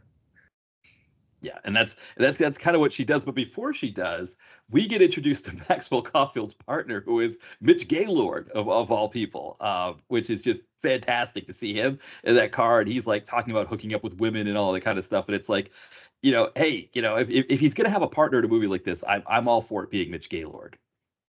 Yeah, like I said, it's the a very eclectic cast, which makes it very, gives a little bit more shelf life than some of the other genre offerings of the era. Yeah, exactly. And one name I forgot to mention is before Maxwell Caulfield goes to work with Mitch Gaylord to kind of do their patrol, Jan Michael Vincent, who is running for mayor of their town outside of LA, he does this ad or this commercial or something where he's talking about how he's going to close down all these dens of iniquity, aka the strip clubs in the city. That he's going to do that, and Maxwell Caulfield's a little bit, looks at it with a bit of a jaundiced eye, and then we find out that their patrol, they're going to give David Carradine, who runs one of the strip clubs, a hard time. And so I gotta say, David Carradine is like, I think he's like 8 years older than Jan Michael Vincent. He looks like a good 10 years younger than this. I don't know what you thought. Yeah, well, sadly, J. Michael Vincent had a tough life, but Right. yeah, Carradine always seems well preserved, even when he's supposed to be playing like above his age. But Yeah. I think too, he just has like the suaveness about him when like whenever he plays like a seedy strip club owner. I think he's very in his element. He was clearly having fun here. Yeah, yeah, which is great. And so they hassle him for his liquor license. He provides it, and okay, so they go. And then we meet this Latin American fellow. I can't remember the guy's name, but he shows up later in the film. But he's definitely a ne'er-do-well for sure. And he goes upstairs, and we find out that this strip club also doubles as a brothel. That these women are available for for a fee to have sex with as well. And so he has sex with one of the women on a pool table. I think another guy has sex with one of the other women. I think there's like kind of two sets of sex happening at what going on at that time. Where and then I think Shannon Whirry is at her house back home, pleasuring herself while she's waiting for her husband to come home. Yeah, and that scene was very well done too, because it starts out as like a dialogue scene, and then the camera just kind of slowly pans right, and there are people just doing it. Yeah, I was like, wait, they were doing it that whole time? Like, right. it's a very kind of kind of like a unique shot, and like it's one of those like I had forgot about that scene. I was like, oh yeah, I guess they're just sitting there doing it the whole time. Right, exactly, exactly. Now, Shannon Worry tells this therapist or the woman that we think is a therapist that how they met, which is he pulls her over for a traffic ticket. He was already married at the time. He pulls her over for a traffic ticket. They hit it off, and they end up dating and they get married. So of course that's why he's in money problems. Why he has to work all the time is because he's got to pay the ex-wife. He's got to pay her alimony or pay for that house. Plus, he's got to pay for Shannon Worry's house and all that kind of stuff. And so he's working quite a bit. He comes home one night. He's has a gets a beer out of the fridge. He's sitting on the couch, and Shannon Worry comes out in very sexy lingerie, and she goes to hit on him, and he's just not having it. And I think this is like that scene, right, where you're supposed to just be like, "What is wrong with Maxwell Caulfield?" Right? It's like the audience are just like, "This is ridiculous. Who would do?" Like it doesn't make any sense, right? Yeah, you said that. That's exactly what I was thinking. Right. He hit his head while making grease too, or something. Right. Exactly. Exactly. Wasn't wearing the helmet as Cool Rider. Yeah, yeah, exactly, exactly. So there's so of course what it does is it puts us fully in Shannon Worry's corner, right? We totally sympathize with her because we're just like of course every guy who's watching this movie, I think even women watching it probably too, were like, yeah, what's going on with Maxwell Caulfield? He's something's up here. He's got to he should be hooked up with her. So one of the things he's having there's a problem with the TV with the cable. So he calls for a cable person to come, and it's actually somebody from T-Force. I can't remember the actor's name because he's actually not credited in this movie. But it's the guy who teams up with Jack Scalia in T-Force is the cable man. Oh, okay. Yeah. What? Let's see if I can get his name because for some reason this movie has a very scant cast listing. Um, but yeah, he's not. Yeah, I probably should have. I had I had it down. I had it listed earlier, and I completely forgot it. So I'm kind of scrambling here, but I can't remember who because it was whoever it was that wasn't. Buddy Johnston. I think it's Buddy Johnston is the actor's name. Um, who? Yeah, Kane, and yeah. So he is the repairman. So of course, if you remember T-Force, right? Remember he was one of the androids with Evan Laurie and Malibu.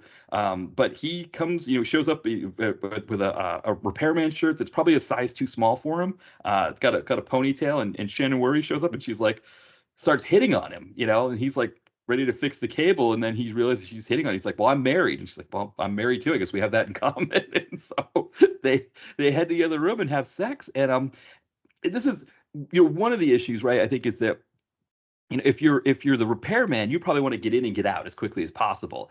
But Shannon Worry, she's got a lot of unfulfillment that she wants to get out of her system. So she lets this thing go on for a long period of time, and of course, inevitably, Mr. Caulfield shows up, and he's because one of the things about being a police officer, right? You can take a break at home, while you're on patrol. So he comes in the house and he hears what's going on. He shows up and so Johnston, when he sees him, he just kind of runs out. That luckily they have one of those bedrooms that has like the doors that lead out to the deck, so he's able to run out and he kind of runs out naked, gets in his van and drives off. But with Caulfield, what Shannon Worry realizes he's turned on by this, and this is the big plot point, right? Is that he gets turned on by watching her hook up with other people. Yeah, and I think what makes this film, I don't know about special, but at least different than of the erotic thriller genre, is that there's usually heavy moralizing, like, oh, like she's going outside of her marriage, so like at the end she must be punished or have to go through a very unpleasant ordeal. Whereas very quickly they come to an understanding and they go into like, okay, like I'll videotape you and watch you and then we can have sex together. And it's almost like very rarely uh, do you see couples actually coming to uh, an erotic agreement and an understanding. And in a lot of ways it feels almost like something out of an Emmanuel movie from like the 70s or something, where like the husband is very supportive of his wife's sexual quest for fulfillment. Right, because what it does, right, is it allows us to continue to root for her, right, or to like be on her side with this because uh, she's doing what she what she's doing her what she feels is best to maintain their marriage, right? Like okay, this turns her husband on, so she's going to do it. Plus, she's not getting all the fulfillment that she wants out of the marriage, but this is if this is turning him on and this is what he wants, then she's going to do it for him. Which I think you said it's a great point because if she was just cheating on him, I think we would still be sympathetic, right? Because he's not, when he's rejecting her advances earlier in the movie, he's not that nice about it, and so you kind of you'd understand her going outside of her marriage, but you're right, there's no need to moralize on this, right? This is something that she's doing for him in a way. Right. And it also brings into like the voyeurism angle, which is always a big thing in these movies. And it goes all the way back to Hitchcock. And, that's kind of like a an interesting way to kill two birds with one stone, but do it kind of in a novel way. Yeah, that's a good point because I kind of didn't think about that Hitchcocking angle because, like, again, you still need the thriller part of the erotic, and with this movie, that you've got sort of your classic handheld 90s video camera, though it did have mini tapes. I realized I didn't not till the end did I realize that it was a camera that had mini tapes as opposed to like the those big clunky ones with, it looked like one of those bigger clunky ones that had VHS tapes in it, but no, this was probably, I guess, would that have been early for them? I guess that would have been around the time that they started doing the mini tapes. Yeah, about it. Yeah, I mean, he probably spent a little, out of his cop salary to get to get that equipment, but Yeah. Yeah, he wanted to get the best stuff, and so yeah. So what the way they've got it set up. So what they decide to do. So again, for younger people out there, because we do, according to Spotify, we do have younger listeners. So for younger listeners out there back at this time, if you wanted to meet somebody, if you had a service, didn't have to be a sexual service, but if you had a service to offer, or you're looking for work, there's classified ads in the newspaper.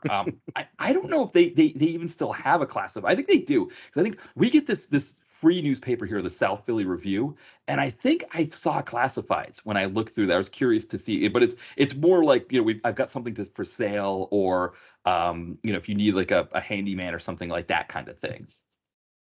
yeah, it's not. I think the internet has taken over the single white female looking for uh things. Yeah, yeah, exactly. But yeah, so in this case, she calls and puts in the ad, and it's great when you hear her. We hear her calling. She's telling the person at the newspaper like what it is, and of course, again, the other thing too is like if you were going to make this transaction today, you'd be giving them your credit card number over the phone, or you'd be typing it into your phone, right, into an entry box. She just tells the woman on the phone, "You can just bill my house. You've got our address. Just bill me." And they were like, "Yeah, of course we'll just bill you." And so everything's all set up. So they put in an ad where she's seeking partners for indiscreet affairs, I believe is how she described it, or discreet affairs. And the first guy she gets is the assistant DA. And he shows up, and he's kind of like, "I just want to talk first," which of course, Maxwell Caulfield, he's sitting back watching the proceedings on TV. He's a little frustrated. She's frustrated that he just wants to talk first. And so she pours him a glass of wine. And while he's frustrated. yeah, right, exactly.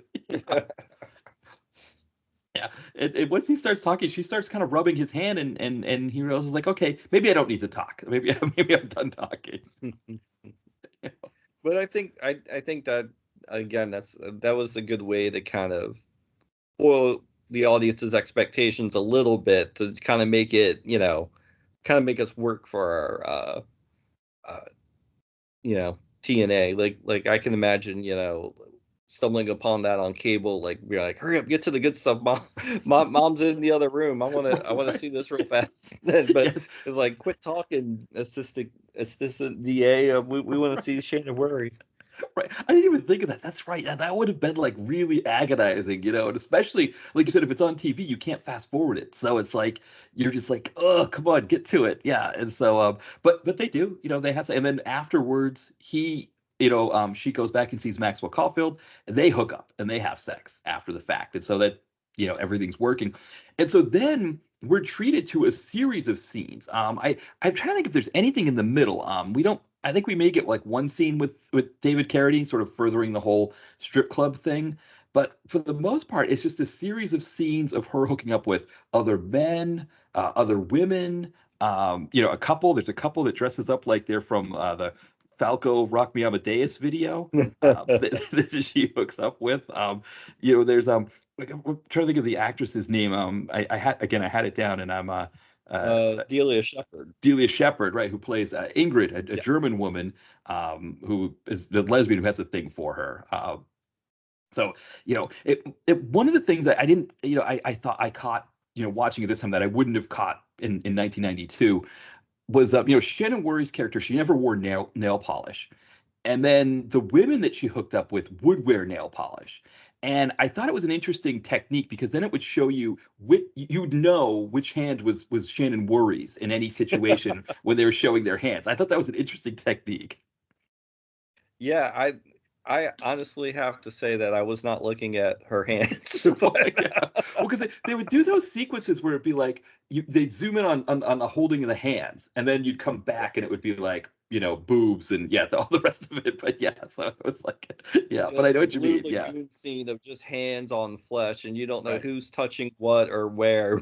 Right, right. They were because usually if it's a man and a woman, then you know who's touching who, who's doing what in the sequences. Because there are a lot of those sequences where there's nobody's face and it's just body parts doing things. And so yeah, it seemed like a technique that they were using. So we would always know when Shannon Worry was touching somebody versus one of the women. And then I mean, you have like the threesome again with the Rock Me Amadeus crew. Yeah, you've got that. And then we get one of the most interesting ones, right? Is we're back at the police precinct, and Maxwell Caulfield, he's loving his life now. He's happy, he's fulfilled. He's talking about what a great wife he has, and Mitch Gaylord shows up, and of course Mitch Gaylord, he's a swinger. He's all kinds of he's hooking up with all kinds of women, and he tells Maxwell Caulfield, he's like, "Well, I got a date tonight. I'm hooking up with somebody." And Maxwell Caulfield's like, "That's great. Good luck to you. I hope it goes well." And then he's there. They're getting ready to set up their next voyeuristic routine, and who shows up but Mr. Gaylord? He comes to the door, and one of the things I think for the most part when they're making their love scene, I think again probably for the interest of cinematography and all of that, he's on bottom most of the time. I think I wonder if there's a part of him that wanted to show off some of his gymnastics technique. And I think, for the interest of softcore porn, I think it would have been hard to edit everything out if he was using all of his gymnastics technique to get some fancy angles and things like that in there. Give her a little American anthem action. Right, exactly, exactly. Yes, Mr. Gold Medalist. The thing I don't know about you. I think the first thing I ever saw Mitch Gaylord in was what was it, Dance Machine or something? He had a show that he hosted that was like a syndicated, like it was like a dancing show or something. It was like similar to American Bandstand, but it was like I can't remember what it's called, like American Dance Machine or something like that with Mitch Gaylord. I've not seen that. Now I must track it down. Yeah, I that's because of course my friends are, his name's Gaylord, this but I can't remember what it was called, but it was like probably somebody's listening is like, yeah, I know what that was, I know what show that was. But yeah, he was like, he was a host for it or something like that, so he was like uh yeah, he would just it was like it was, I don't know if it was like the same company that did Bandstand, But yeah, that was the show. If I could look up his self on here, if it comes up here. No, actually, I'm not seeing it. That's interesting. Obviously, he did. I forgot. That's right. He was on American Gladiators. I forgot that he. Yeah. So I guess the dance show is not on here, but yeah, good old Mitch Gaylord. I just and he's having sex with Shannon Whirry's wife, and Maxwell Caulfield's watching it, just going like, okay, that's my partner doing that. I think it's like it almost kind of stretches it a little bit for him in terms of how much bad he wants to hook up with her.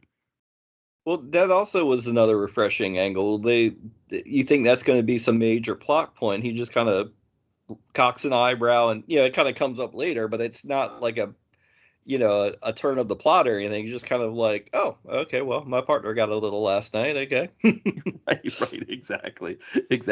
And I can't remember if it was the DA or it was a doc. Somebody, one of his friends, told him about it. I remember he lies and says he's a doctor. And the funny part is how Shannon Worry, like, he catches him at one point saying he has his partner. She's like, "Oh, your partner? You doctors have partners? Well, I mean my nurse. Oh, okay, you mean your nurse? Okay, whatever." so, so things start to change though when that character, that guy who was friends with David Carradine, he shows up. And one of the things that happens is that he shows up before Maxwell Caulfield gets home, before they have time to set everything up. And he is a very scary, dangerous guy. He ties Shannon Worry to the bed. He has a bullwhip and he's getting ready to use the bullwhip. And Caulfield shows up just in the nick of time to scare him away. And that's it, and he's gone. And so that's it there.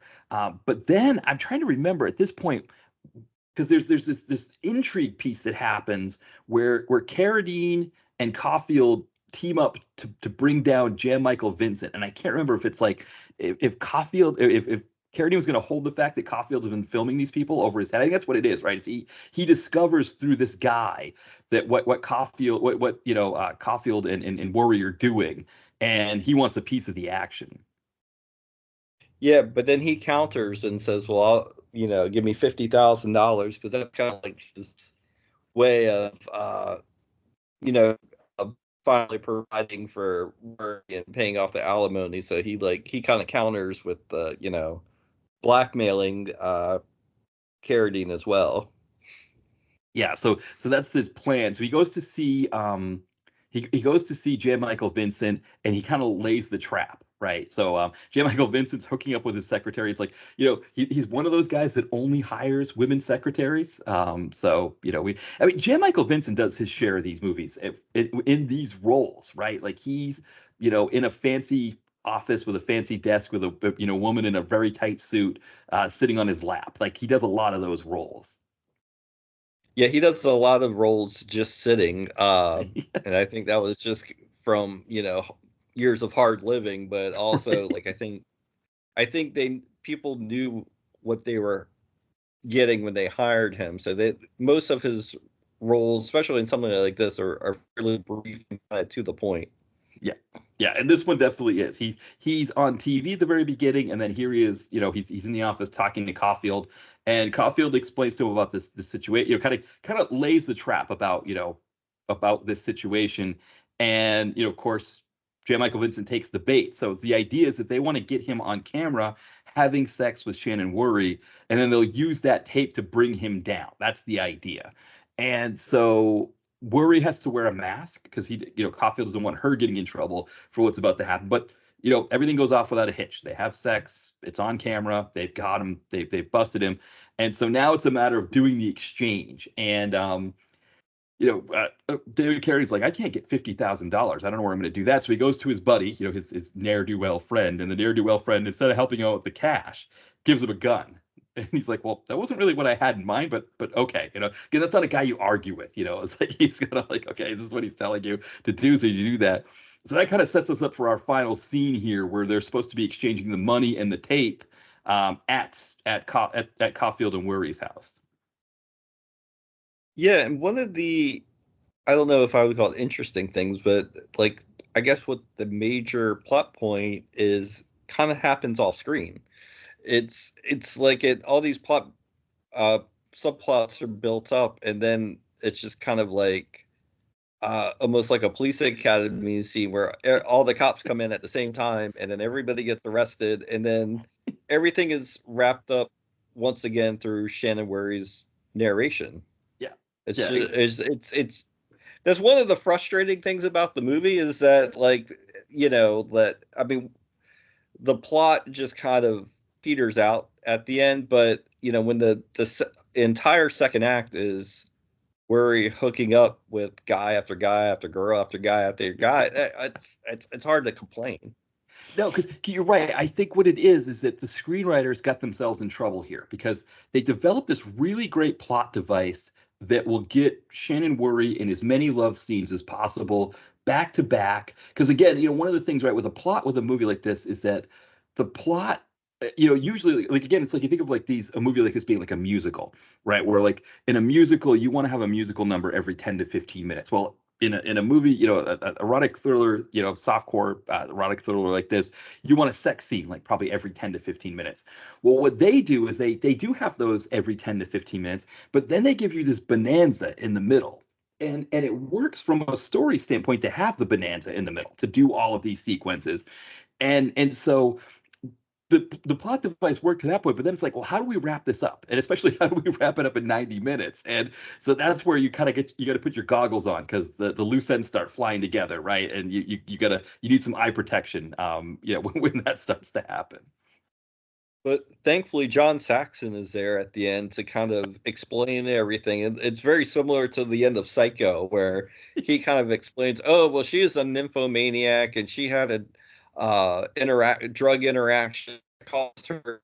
And it's just because it's John Saxon delivering it, you're like, okay, you just kind of buy it. And Right. Did you have like kind of the Mitchell MST3K thing where you see John Saxon's name at the middle, but he's not there? It's like, isn't John Saxon in this movie? I know I had that. well, he's actually at the end of this one where he's in the Right. beginning of Mitchell. So Right, exactly. Yeah, and I think that joke was also partly because they cut out that huge like dune buggy chase scene that happens in Mitchell. So I guess that might be the other part of it. But yeah, so we have the big showdown. So Shannon Where she's getting nervous because she's like, what are you doing? Like she's telling her husband, like what are you doing? I don't understand what's happening here. Like exchanging money, this whole thing seems like too much. Like I just wanted to you know, because they were making money off of this whole thing to begin with. Like these guys, these couples, these women who were coming to have sex with her, they were giving her money for these encounters. So they were making a lot of money. They bought a new car, all that kind of stuff. And there was a sense of like, okay, well, we could keep doing this, but Caulfield is seeing the big score here. And she's getting nervous because, now she's wearing a mask. He's taking odd phone calls. He's starting to set things up and it seems like a little bit hokey. And now there's this final showdown at the house where Carradine's supposed to come with the money, and he's supposed to exchange the money in a briefcase for the tape of Jan Michael Vincent. And then, of course, he's going to use that to expose Jan Michael Vincent so they leave his strip clubs alone. But what happens is that Ingrid shows up. Delia Shepard. She shows up with two plane tickets and says to Shannon Worry, come away with me, come fly to Paris or whatever, because none of these people know that she's married, right? Everybody thinks she's single and she's just this lady of the night who is providing this service to an exclusive clientele. And so here's Delia Shepard with two tickets and Caulfield's like she's got to go. David Carradine's coming here soon. So he pulls out a gun. He pulls out his gun for us. He tells her to get away.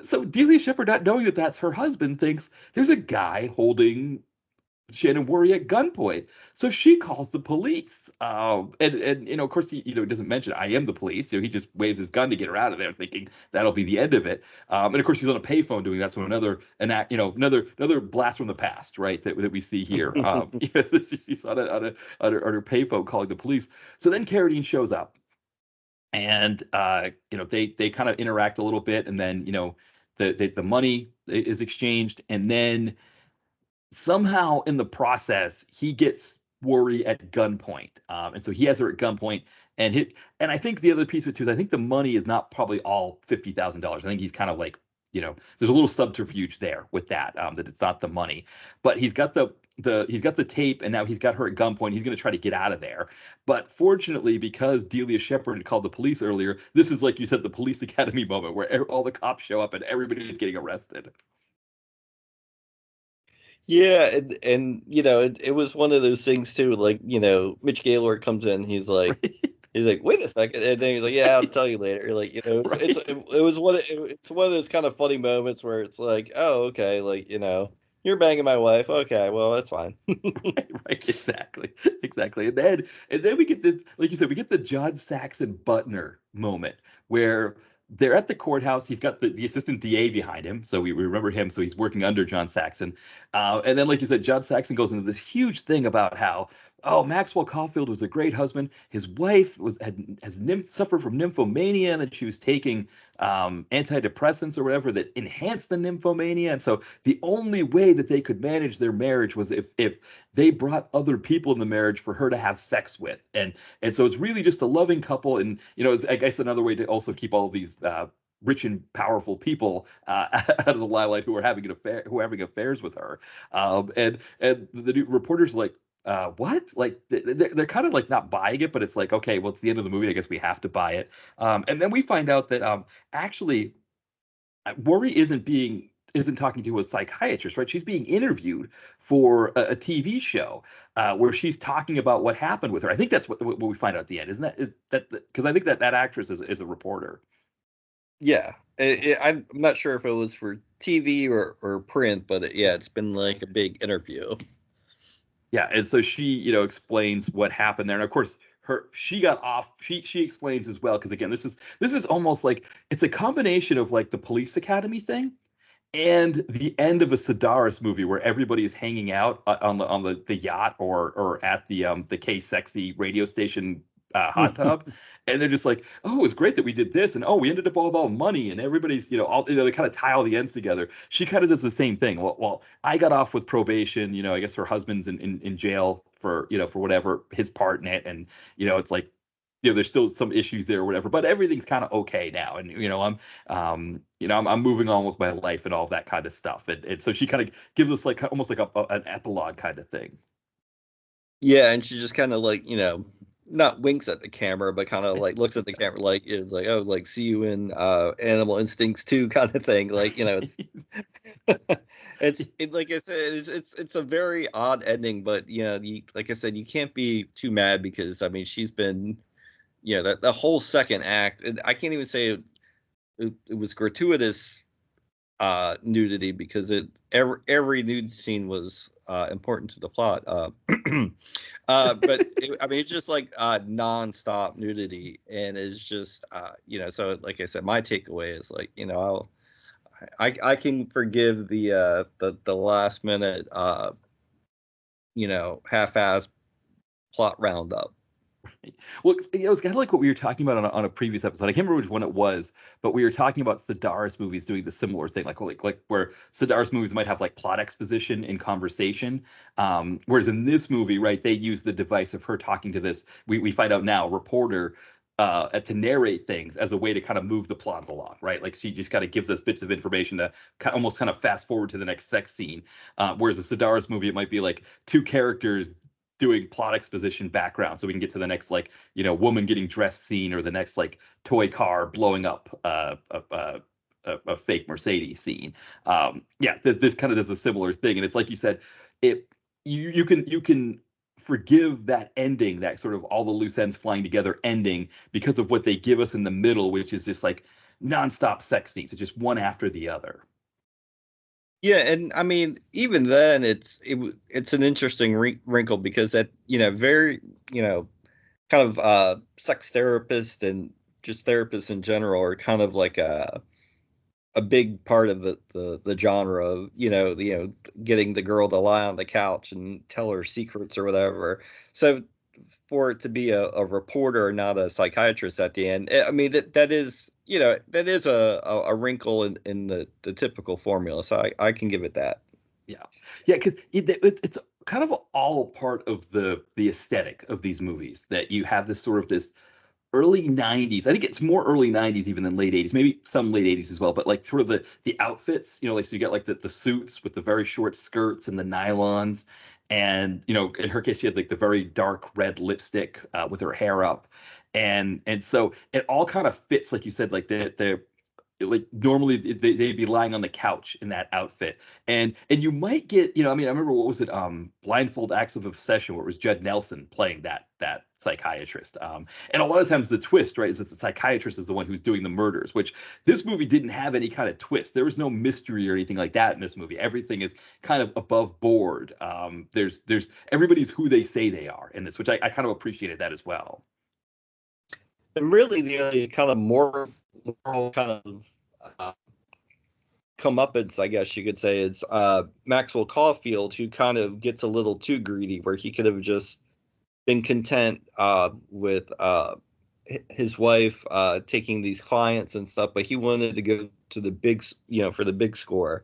So that's like but it's none of the blame is ever kind of cast upon her, which is refreshing, because it always seems like that is a kind of like a misogynist kind of element in some of these films, not all of them, but some, where the wife has to be punished for her transgression, or uh you know there it always seems like the one lesbian lover has to die for the plot to get, there's always some sort of element of just like, and I think that was maybe left over from like the movies of like the 40s or something, where evil, quote unquote, must be punished. So this is refreshing, and then that it's okay that the main female character can explore her sexuality, and pretty much come out of it unscathed.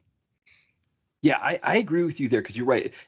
Coming from that tradition of, like, the movies from the 40s, or like those mystery novels with the femme fatale, the film noir with the film noir femme fatale, who was like, seduces our like like Double Indemnity, right, where the woman seduces poor Fred McMurray to, like, commit these knock somebody out, knock off her husband off the plane, or off the train rather.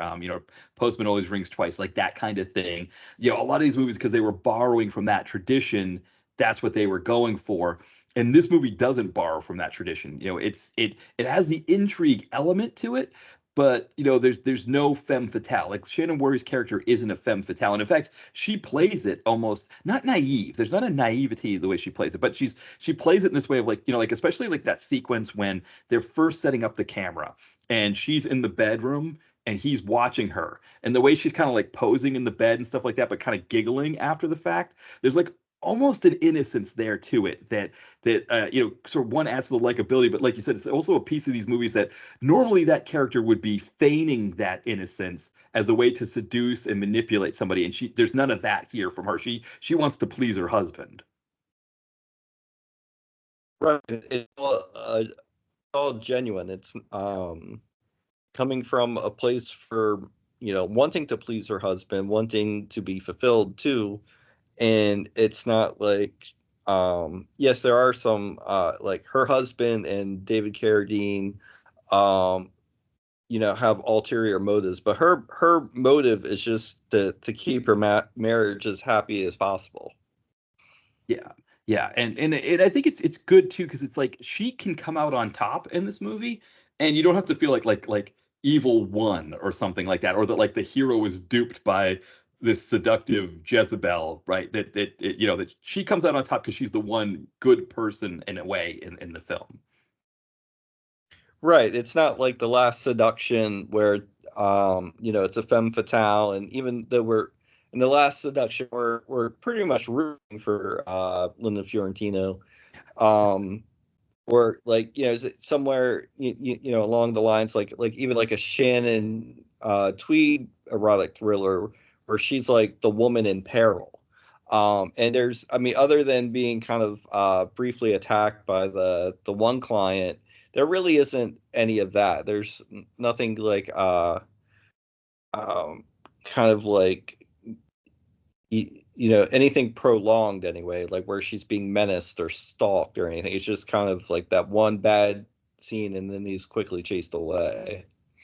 Yeah, that's a good point because that's the other area of the erotic thriller, right? Is that maybe you have less sex and then there's like maybe a serial killer on the loose who's like, strangling women with their pantyhose or something like that, like that kind of deal.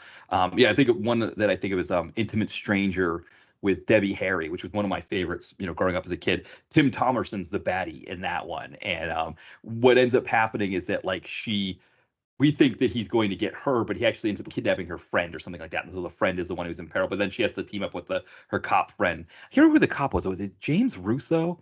Oh, I feel like it was somebody like that. But yeah, like you said, there's that woman in peril element as well. That, like you said, this movie it verges onto it a little bit. But really, it only does it for that plot point, so it can connect that guy. That they use that guy to connect Caulfield with Carradine to bring us to the end of the movie. Right, he's more of a plot domino than like the something driving the plot. There's no kind of seeing him lurking in the bushes or making obscene phone calls or as is the case in some of these movies. And honestly, the term erotic thriller is kind of loose for this one because like the thriller aspects don't really kind of come until the third act, where it's more a softcore relationship drama. You can't really call it a couples movie either, so it uh kind of exists kind of like on its own kind of uh genre almost, I would say. Yeah, it's more softcore than it is a thriller, but like you can also see a lot of the elements that would come into erotic thriller. I mean, like you said, this feels like it could be a Lifetime movie in that sense without all the sex in it, and you can almost see a Lifetime movie going in this direction without the actual, like with sort of like more traditional movie love scenes. And it would probably be more of like a montage thing. Like this movie doesn't do a montage of these love scenes. It's one full scene after another. But like the Lifetime movie would probably do like a montage in the middle. But then the other problem, of course, for the Lifetime movie is that they'd be in trouble from a timing standpoint. They'd have to add things to pad the movie out, I guess. That this movie didn't have to do because they get to do full love scenes. But you could almost see a construction like this working in a Lifetime movie as well. And Caulfield would probably be perfect for it. I don't, it would be interesting. I think if it was Worry, right? If you saw Worry in a Lifetime movie, you'd be like, okay, I'm missing some of the best parts of watching Jenna Worry in a movie. Yeah, you would need somebody like a Mark Helgenberger or somebody like along that line. Yeah, it would be interesting, right? Like, yeah, if you had like, yeah, Marge Ellenberg with like Bo Bridges or somebody like that, or Tim Matheson, right? It is just like, yeah, she, and I mean, you'd still have like the like the male himbo character as the cable guy that she catches him with, but yeah, it is kind of surprising because I'm surprised like Lifetime. I wonder if they ever did kind of take some of these ideas to make less racy Lifetime movies because they like a movie like this kind of fits it better. And even like the ones that involve stalkers, I mean, Lifetime, there are a lot of Lifetime movies were like that too, where it was like this poor one woman against the world, right? Who's got like the stalker chasing her, the husband doesn't believe her, the cops are no help. I mean, there's a creepy mailman who's menacing as well, and it's up to her to figure this whole thing out and save herself because nobody else is there to help her. Yeah, and I mean that's usually how a lot of these are framed, where it's kind of on the woman to kind of rescue herself first. And this, I mean, like I said, that she's at the forefront and she's just kind of almost collateral damage to her husband's little scheme at the end, where she's not really party to it. And even when she does kind of catch on, she really doesn't want to go along with it because he's not. That's the only time when he's not being 100% truthful too. That's another interesting thing, when he wants her to wear the mask and he's like, well, just wear it, because he's not communicating what this is all about. And that's like the first crack in the armor when things are going to go sour. But she's always, no matter where, she's always in the right. She's always you know being honest about what she wants, and what she wants from him in the relationship. And when he starts keeping things from her, that's when it goes sour for him. Right. That's a great point too. Yeah. And I mean, it's interesting from a story standpoint because we were talking about all of the elements that made this bad, right? Or they're not bad, but all the elements that were kind of weaker. But it's fascinating because at the very beginning they set up this idea that he is always worried about money. That he's always chasing it. And they it's a theme that they never get away from. It's like they establish it at the beginning of the movie that she would rather just have him be present and have sex with her and all that, while he is like, no, I've got to provide for her and I've got to, find more ways to make money to be able to afford things. And they never get away from, and it's like they set that scene at the beginning and then they pay it off at the very end. And at least that part of it is believable as to like how this kind of thing unravels. Yeah, and I mean, it's a lot of relationships are like that.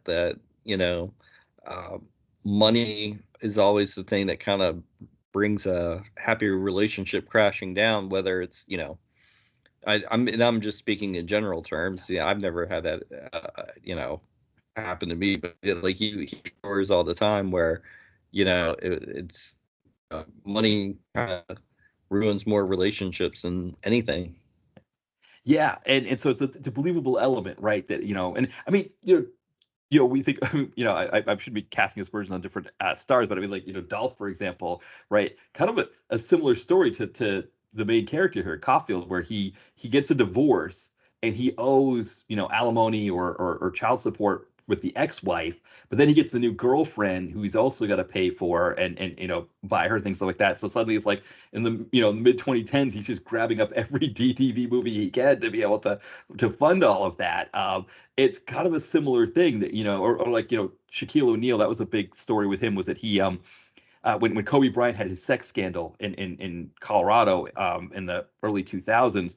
I guess when he was being questioned by the police, he made some comment like, "I should just do what Shaq does and just pay the women off." And it came out, obviously, Shaq's wife was like, "Well, yeah, we're not going to be a couple anymore after that." And he had like 6 kids, and suddenly it was like now Shaq is like doing every commercial, right? He's like, the General, Icy Hot, Subway, or Yeah. Papa John's. It was like everything because he needed the money for both, to pay for all of that. Plus, his, he was, dating New Woman or things. I mean, for a period he was dating Hoops from not Rock of Love, Flavor of Love, Hoops from Flavor. I think he was dating her for a period, Right. but so that kind of makes sense, right? To having these two households that he's got to pay for, that would cause that kind of stress that he would, want to try to mitigate somehow and get greedy, even though it, from what we can see, they're mostly doing all right by, with what she's making but I think that's another piece of it, right? Is this idea that he wouldn't want his wife to be making his money for him. He feels like he needs to provide. So it's another area of kind of the hubris of this main character. Right. And he's kind of stuck in that traditional uh uh role of provider, where as when we see him actually thriving as a character is when he's kind of in a so-called non-traditional role of being kind of like a voyeur, and having a open sexual relationship with his wife. And you see, like, he could have, he basically had it all. I mean, he had Shannon Whirry, I mean, but like he's kind of punished because he wanted more. Yeah, and that's a really great point too that you make here. Is that like most of these erotic thrillers, or not most, I shouldn't say most, but there is a chunk of them that, like, yeah, if people were into something that was that was considered not normal, but I put that in quotes, so like you said, whether it's like a lesbian relationship, and so like you said, the lesbian lover dies, or the lesbian lover's the killer who dies, or if there's S&M involved, right? There's that piece of, somebody's into S&M and it gets too out of control, and there's always this sense that, like, if you just start just having sex missionary style and a wholesome marriage with 2.5 kids, and a dog, that something's going to happen to you, something bad is going to happen to you. This movie reverses that. This movie is saying, like, hey, what if Shannon Worry's character, she's having sex with a bunch of people and the husband enjoys it. I mean, that's even that in and of itself. I mean, think of like the Hulk Hogan scandal, where that whole thing happened because this guy who like a radio show host or whatever liked seeing people have sex with his wife and watched it, and he taped Hulk Hogan having sex with his wife, and then the tape got released. I think what Gawker got it, and then Peter Thiel, the guy who owns PayPal, decided to get Gawker back because they outed him, so he funded Hulk Hogan's lawsuit to kind of just bankrupt them. But that was, how that happened, and everybody was looking at that guy as being like a degenerate for watching people have sex with his wife, which it is kind of our mindset, right? That, watching your spouse have sex with somebody else is not supposed to be a good thing. This movie's kind of twisting it, right? This movie's, or not twisting, but this movie's flipping it on its ear and saying like, well, what if it helps this marriage if they do it? Like, let's play that out. And yeah, it's an interesting dynamic. It's different from a lot of these other erotic thrillers where it's like if you do something that's outside the norm, you're going to get punished for it.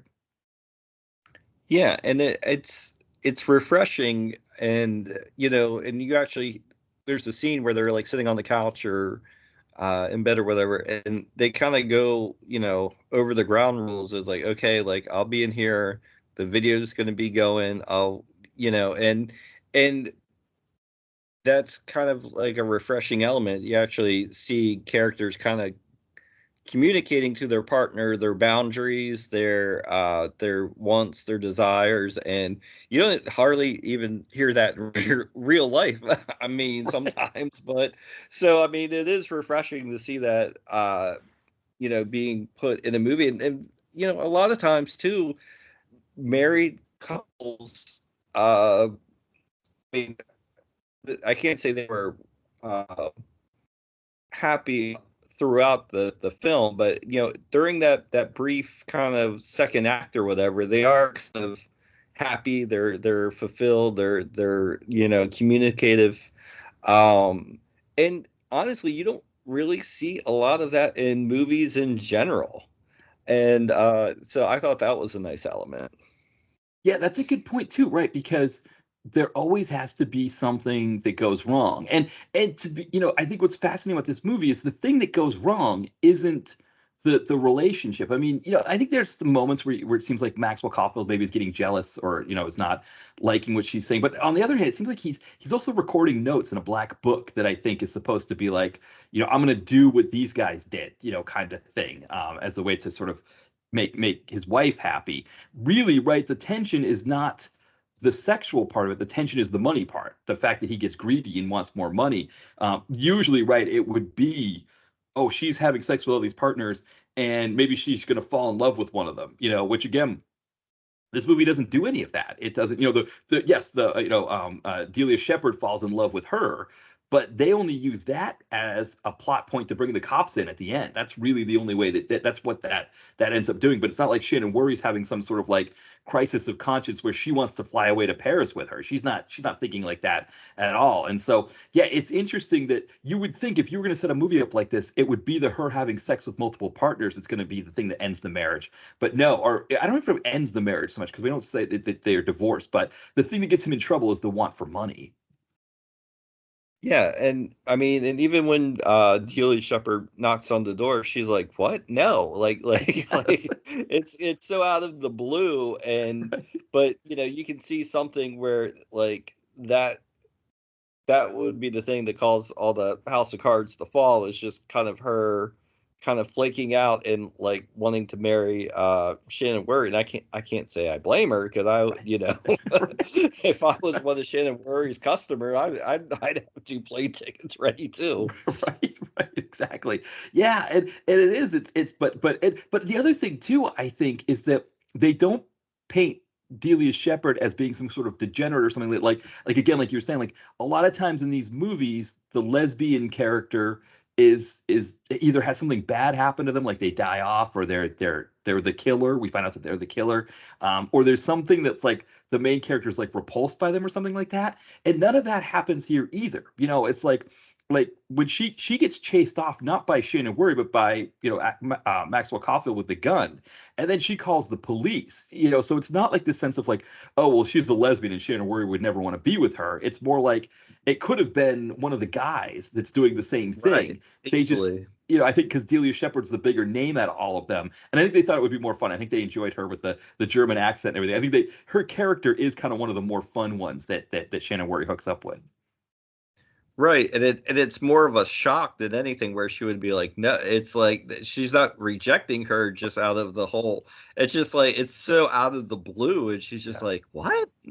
Like I don't even think she realized she made a big impression on her, but it was and Delia Shepard, she's she's an unsung actress in those films. I always enjoyed her as Tommy Gunn's arm candy in Rocky Five. Yes, yes, exactly. Yes, that one has one of my favorite all-time lines, which is at the very end when the agent guy, with his big fur coat and everything, he's like, dancing around saying all kinds of stuff, and Rocky punches him, and he's like, I'm gonna sue," and Rocky's like, "Sue me for what?" And that's just like, then, roll credits. It's like such a great, like, yeah. So, Rocky Five, it's like one of those. I know we're kind of, we're talking about animal instincts, but yeah, Rocky Five is one of those kind of interesting entries in a series of movies that I mean, I remember when it came out and everything, it was such a fascinating movie. Yeah, Rocky Five is one of my favorites. I think it's kind of unfairly derided because it just came off the high that was Rocky Four, and I think each Rocky film kind of built on the other one as kind of like a bolder, wilder uh, kind of animal. And then when Stallone tried to take it back to basics, people didn't buy into it.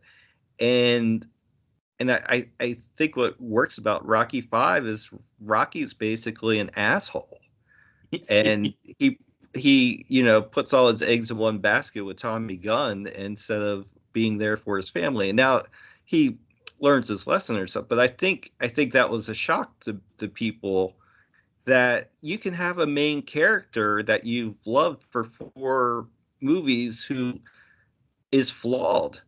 And yes, the brain damage probably did a lot to it, but the I really think that that's a fascinating thing where you have uh usually the lesson is in a movie like that where it's like, oh, like uh, I can't even make a like it would if it was a drama, like the dad would stop, he would leave work to go see his son's uh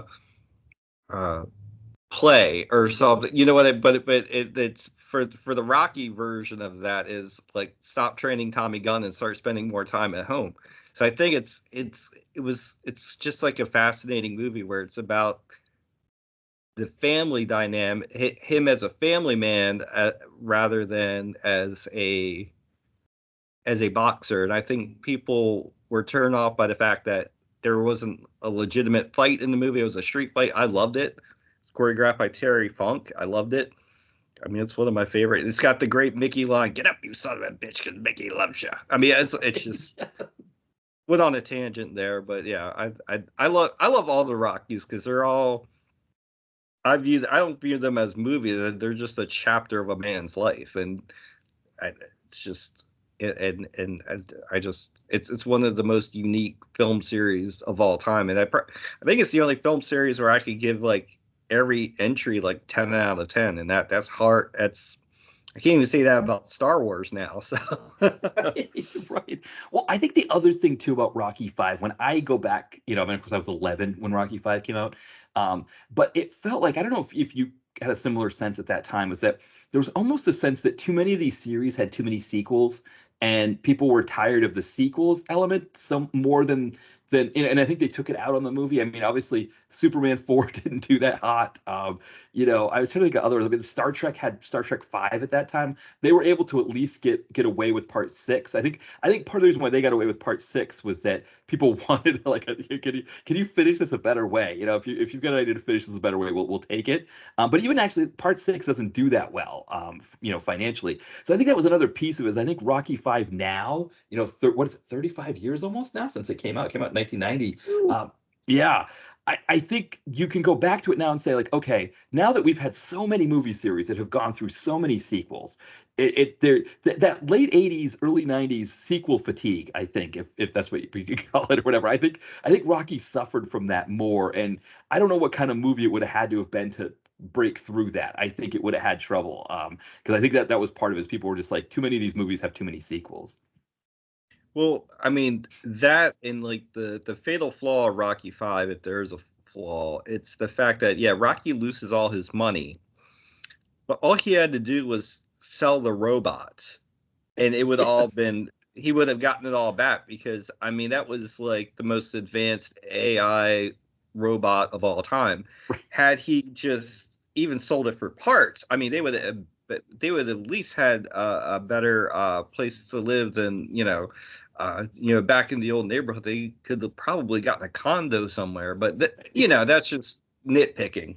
Right, right. No, exactly. Yeah, yeah. It's funny because my job, is companies that we use, because we do everything online, and AI is the big thing right now, and they talk about robots as being like a wave that's in the future, like actual robots with that kind of. So it's like even now, right? Where it's like yeah, that would have been like a huge thing to sell.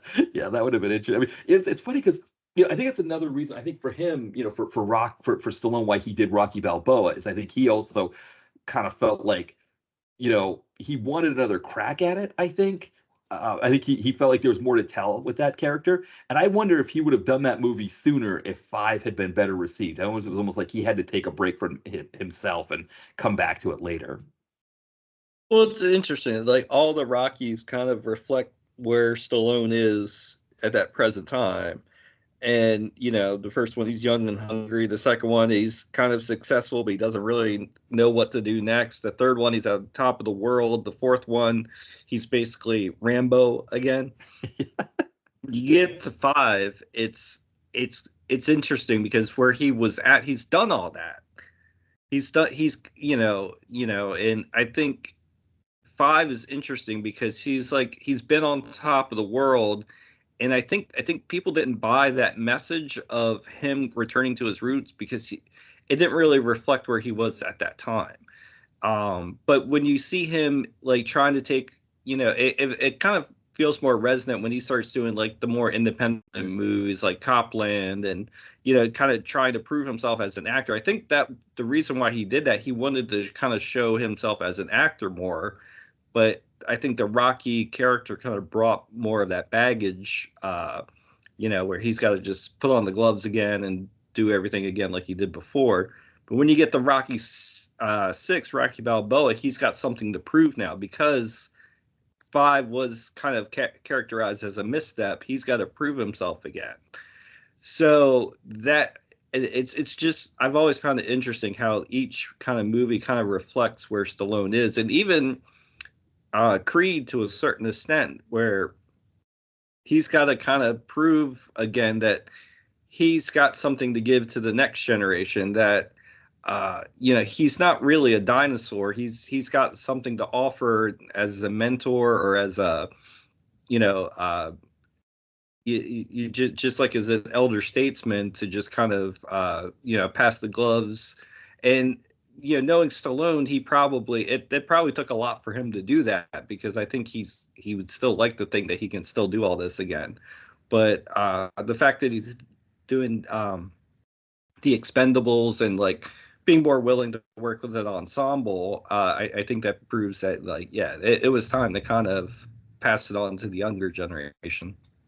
Yeah, and I think the problem I think with the Creed movies is now the producers that own the rights to Rocky have kind of frozen him out, and Michael B. Jordan sort of moving on without him, which I think is kind of too bad because I think, like you said, I think he could still do things with that character even if it's not him fighting. That he could show. But yeah, Rocky is. I mean, you think of his. He has a great way of creating these characters. I mean, I can't think of another actor who has three characters. I can't think of many actors that have one character, let alone three that you associate them with. It's like, obviously Rocky, then Rambo, and then I mean he, with Barney Ross, that's like a third one that he creates that's like very him that you can, that you could want to watch across multiple movies.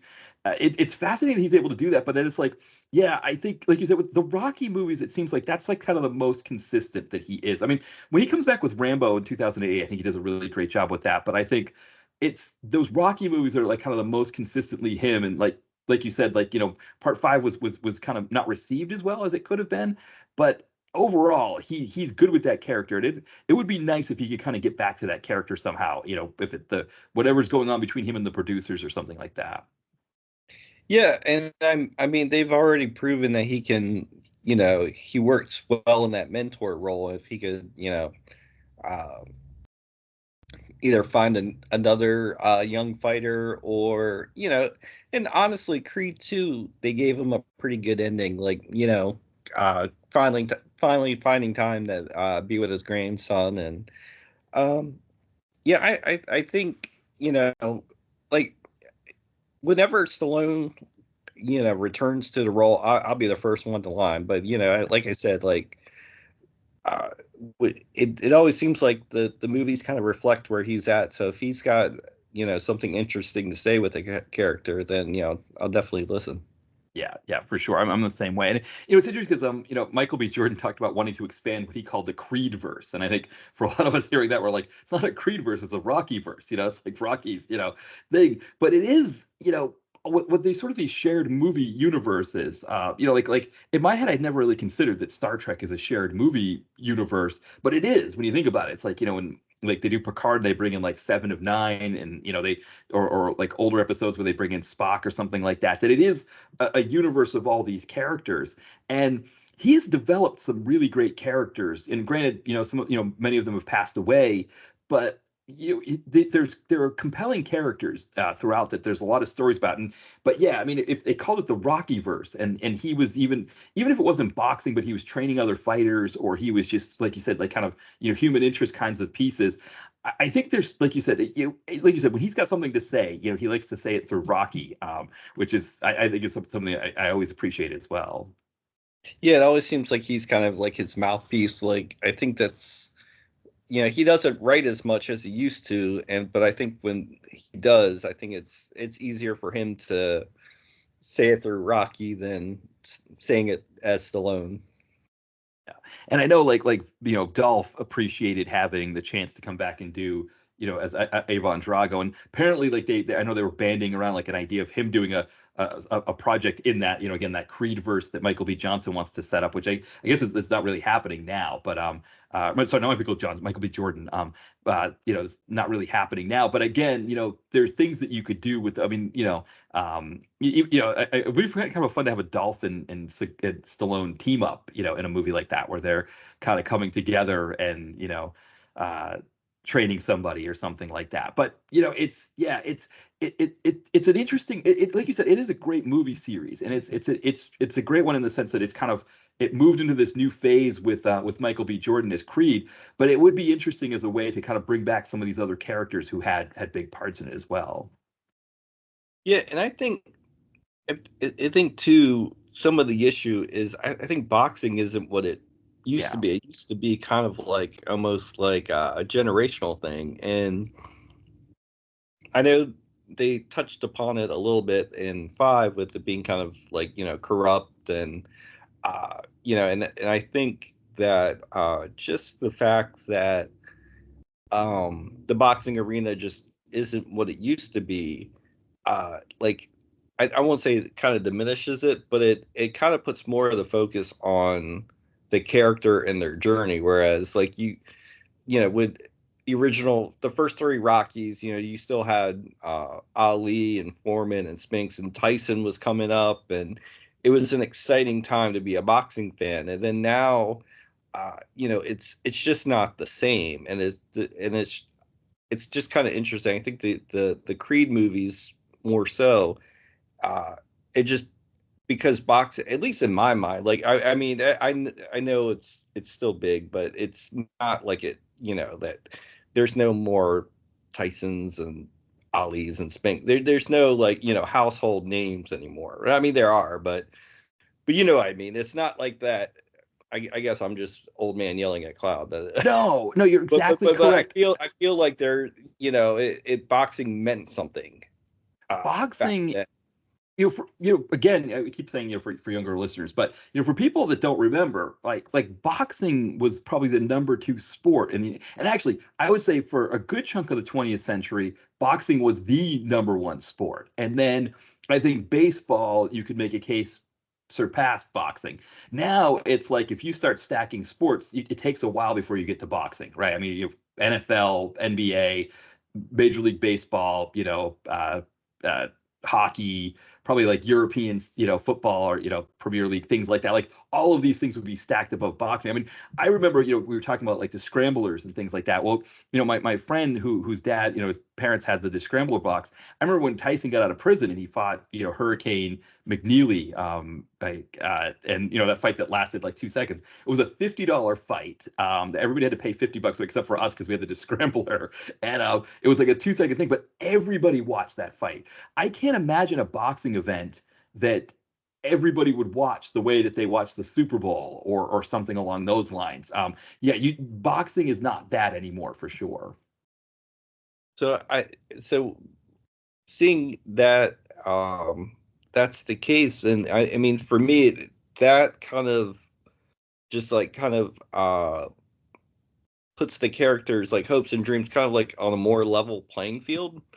So it's not like it kind of takes away some of the fantasy element of Rocky, where it was like this kind of like million to one shot underdog story, where it kind of becomes more grounded. And I think that's like you said, younger listeners have no idea what we're talking about, but it to me, at least and I mean, of course, there are some things that that only happen in the movies. Like, I mean, in like the new Creed movie, uh, Jonathan Majors got he's the world champion with a 1-0 record. It's like, wait, what? Like, like Yeah, stuff like that was like, right. but like it's a movie at the end of the day. But then it's just like at the same time, it was like, okay, that shit would not never fly, movie or Right. not. Right, exactly. Well, I mean, one angle that you could bring Stallone back in is the Jake Paul, Logan Paul angle, because they're trying to like revive boxing as influencers.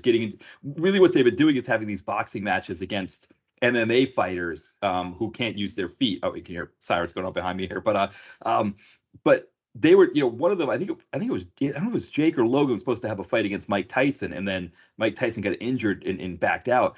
But that could be the angle, right? Is that you get some younger actor playing an influencer who challenges Rocky to a fight, and so then you could have 80-year-old Stallone, but he's challenged by this influencer who doesn't have a lot of experience boxing, and that might be the story. That might be the compelling story, and sort of this intergenerational kind of battle. Yeah, yeah, that could work. And the younger generation doesn't respect what came before it, so he's got to teach them a lesson. And Right. yeah, I can see that. Yeah, maybe that would be the thing to do it. Yeah, but Email Stallone tonight. Let's start working right. on it. I'll message him, say like this is what you got to do, Mr. Stallone. Yeah, exactly. But he's got to get the rights back to Rocky, I guess, right, to be able to do it. So yeah, exactly. Well, I guess coming back to Animal Instincts, anything about that, Mitch, that we didn't talk about that you wanted to mention? Um, I just it like I said, it kind of talk about this generational thing, like where I, unless you were there, man, like it was like I know I sound like a old hippie talking about like Woodstock, but it was a special time to be having cable as a teenager in the 90s, and to just know that movies like Animal Instinct and um just like strip teaser and all the Maria Ford movies, and just all the Shannon Tweed and Julie Strain and Andy Sedaris movies. They would kind of come on about from 12:40 to about 2:30 in the evening or in the night, and you'd have to get up and you'd have to watch them with the sound low so you wouldn't wake up your parents. And like I miss that. Now I can watch it, like we said, on Internet Archive, like next to like uh Yeah, with the internet at your fingers, you can pretty much watch anything now. So it kind of, I was watching it, yesterday on my phone, like, I was folding laundry, and I'm like watching it, and I'm like, it's just it hits different, when you're watching it in 1992, 1993, late at night. Um, so it's just I don't know. I have a fondness for these movies, and for like the new generation of moviegoers that would probably just think it's just uh, gratuitous sex and not really violence, because it's not very violent, but just like if you weren't there, like I don't think you really kind of could appreciate it the way that we appreciate it. Yeah, I totally agree about this because it brings you back. And I think that's one area of this that just from the very beginning, when she's like putting on her lipstick and pulling up her nylons in this kind of like silhouette almost, like you can see her, but it's also kind of in the shadows while all this stuff's happening outside. And everything is just 1992. It just all feels that. And it kind of just brings you back to that. And it's this reminder for me that, like, I don't watch enough of these movies, partly because these movies aren't as available as maybe like early 90s actioners or more mainstream early 90s movies. Like early 90s DTV isn't as available as this. And so, a find like this on the Internet Archive, again, you couldn't have a movie like this on YouTube because there's just too much sex and it would get flagged almost immediately. I mean, sure, you're talking about robots. I think the AI algorithm would just, would overload with all the boobs it's using to like pick, so movies like this are not easy to find, but there was a time period when even when they were readily available for us, that they were also this thing that like we had to work for to get, but like the payoff was always so great that especially this one, a movie like this one here, where you're just like, this is gold. This is it was kind of a perfect thing. And yeah, coming back to it like this, and like you said, it's like you said, like it was a time, and it's hard to know if you weren't there, right? Like, 'cause like you said, it's like it would be like somebody who was born in like the late 30s, early 40s, who was at Greenwich Village in 61, right? Like you can't, seeing Bob Dylan play at like Cafe Watt or whatever, it's like, right, you can't explain that to somebody younger. Like no Paul Stokely from the Mamas and Papas can tell me, or not Mamas and Papas, from Peter Paul and Mary can tell me all he wants what it was like, but I'll never quite get it. I think it's kind of maybe a similar thing here. Maybe it's not as great of a cultural revolution as Greenwich Village in the early 60s, but the early 90s erotic thriller, especially these kind of softcore ones, that were more sex than they were violence.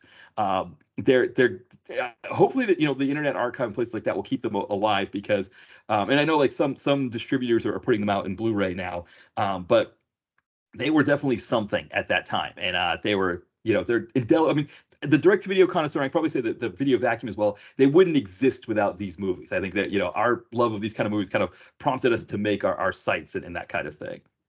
Yeah, yeah, absolutely. I mean, it's one of those. I don't know if I can say it's a cultural touchstone, but it's one of those kind of genres that I look back with, a certain fondness. And I I just think that like a movie like that, it could probably be made today, but it wouldn't have the same sort of impact, and I don't think it would have the same sort of fun. I think, and when you think today, with when they make these movies now, like they have a, what was it, the intimacy coordinator or something. Right? Yes. I can assure you there was no intimacy coordinator when they made this one. No, no, exactly. Now, I mean, yeah, you hear stories of like women, young actors, doing movies like this and almost feeling coerced into doing, whether it's nude scenes or the love scene or something like that. And I think that's another piece of these. Like when you listen to Shannon Whirry's interviews about these, she was all into doing this kind of stuff. Julie Strain's another one, right? Like, Julie Strain. I mean, hell, her husband, Kevin Eastman, I would show you the guy who created the Ninja Turtles. He's like in the sex scenes in like the Sedaris movies, or like, Rowdy Girls, right? He's playing the guy that's hooking up with her. 'Cause the guy that Julie Strain was hooking up with, he didn't want to have his ass shown in the movie. So Kevin Eastman was like, all right, I'll do it. I'll be the stunt buttocks for the scene. So it's like the guy who invented the Ninja Turtles, stunt buttocks for actor in Rowdy Girls. But though when the names, like Julie K. Smith's another one. Like when that there are actors that do these movies and are fully aware of what's involved, what's being asked of them, and they're fully into it. It's not like some shady agent, doesn't tell a new actor what's in the script, and then they get on set and then suddenly they feel like they have to do the scene. No, these were all kind of consensual, above board. And so when you can watch it with that kind of feeling, like you said, no intimacy coordinator, because you don't need it, right? Everybody is doing what they're interested in doing here. Yeah, you can kind of enjoy it without having to worry about any kind of seedy or bad elements like that. Yeah, and I mean, and Shannon Whirry, I think she is kind of one of those actresses too that kind of she wasn't as prolific as Shannon Tweed. She didn't kind of have the same longevity of like a Julie Strain, but that's kind of what makes her filmography that much special because she only made maybe like I think maybe 10 of these. So each one, that you get, you're just like, yeah, like it's Shannon Whirry. That's all I need to know. Let's hit play. Yes. Yeah, I believe today she lives in Phoenix and actually does local theater in Phoenix, like local theater productions there, I believe. It'd be interesting, yeah, maybe do like a road trip to Phoenix to see a Shannon Worry production. Yeah, I'm down for it, man. Let's yeah. do it. I wonder if she does autographs after the shows, like meet and greets. If you could, like, have your copy of Animal Instincts and see if she'll autograph it, like that kind of thing. Yeah, I think it would be amazing to see her. I mean, she must get people our age who are fans of her work at that time who must show up at her. And obviously, it would be creepy about it, but I'm sure people like are in the audience being like, "Wow, that's Shannon Worthy. I gotta check this out." And then also another brief appearance that she made that was amazing was in Me, Myself, and Irene, where she's the breastfeeding mother, Yes, and she looks down and Jim Carrey is breastfeeding from her. yes, That was one of those things where I was like, oh, that's Shannon Where oh my god, like Shannon like Worthy. that whole scene had the audience roaring, like Yeah. so just for her to just be like, oh yeah, let's do that. I mean, it just shows how game she is for and how comfortable she is. Yeah, yeah, she's just absolutely fit. I mean, you'd say like a legend in this kind of thing. I mean, again, right up there with Shannon Tweed. Like you said, Maria Ford's another name, who's more of her like action stuff, and like I mean, she did stuff with PM. I don't know. Shannon Tweed did do an erotic thriller with PM actually. So, and I think Shannon Worry may have done some actioners with PM as well. But Maria Ford, I mean, Ring of Honor or Ring of Fire too. So she's definitely there. But yeah, another one who did a lot of these kinds of movies, and yeah, it like you said, it was a time, and it's hard to put it into perspective because of the proliferation of internet porn now and stuff like that, where it's almost like the market for this. There's almost like not a market for this except for in the nostalgia vein. Right, and I think I saw.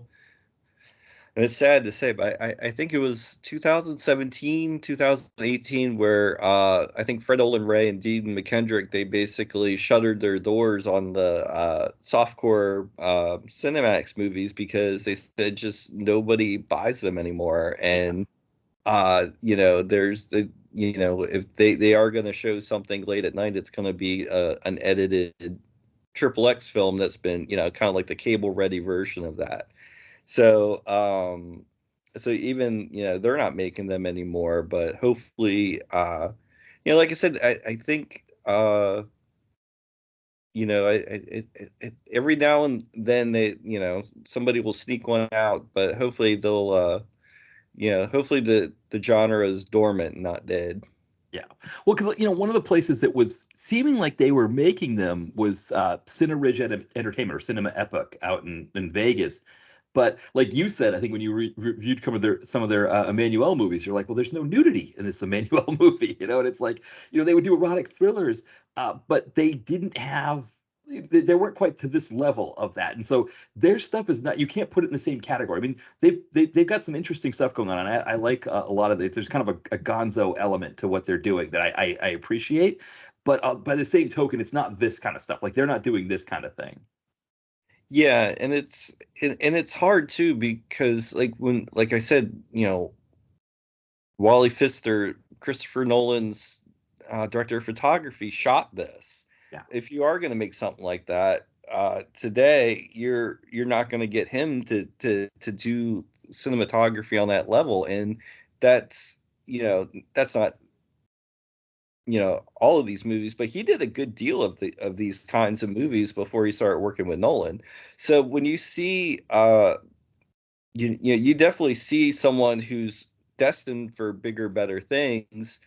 Um, like when they're shooting films of at that caliber, that just kind of puts these movies like on a different pedestal as it is. And you can't say the same uh thing about a lot of the Roger Corman movies, which are very just kind of point and shoot affairs.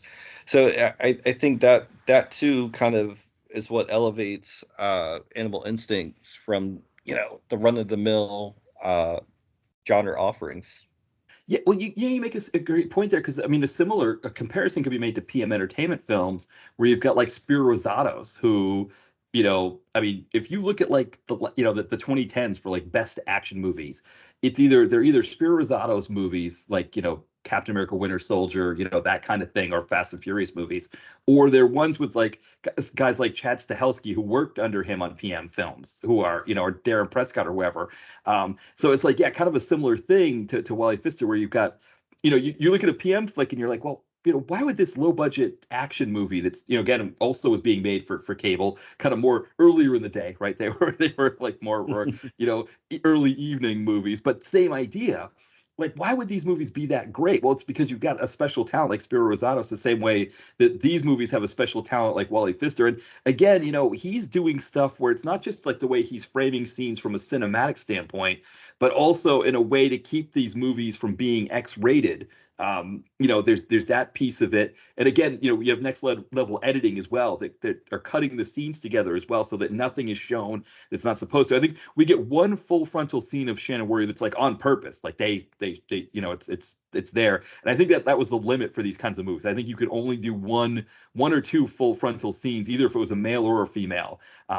There you couldn't really do that much, and so that's where Wally Pfister, as a director, you've got to have your cinematographer making sure that he's filming at the exact right angle, that nothing is shown that's not supposed to be shown.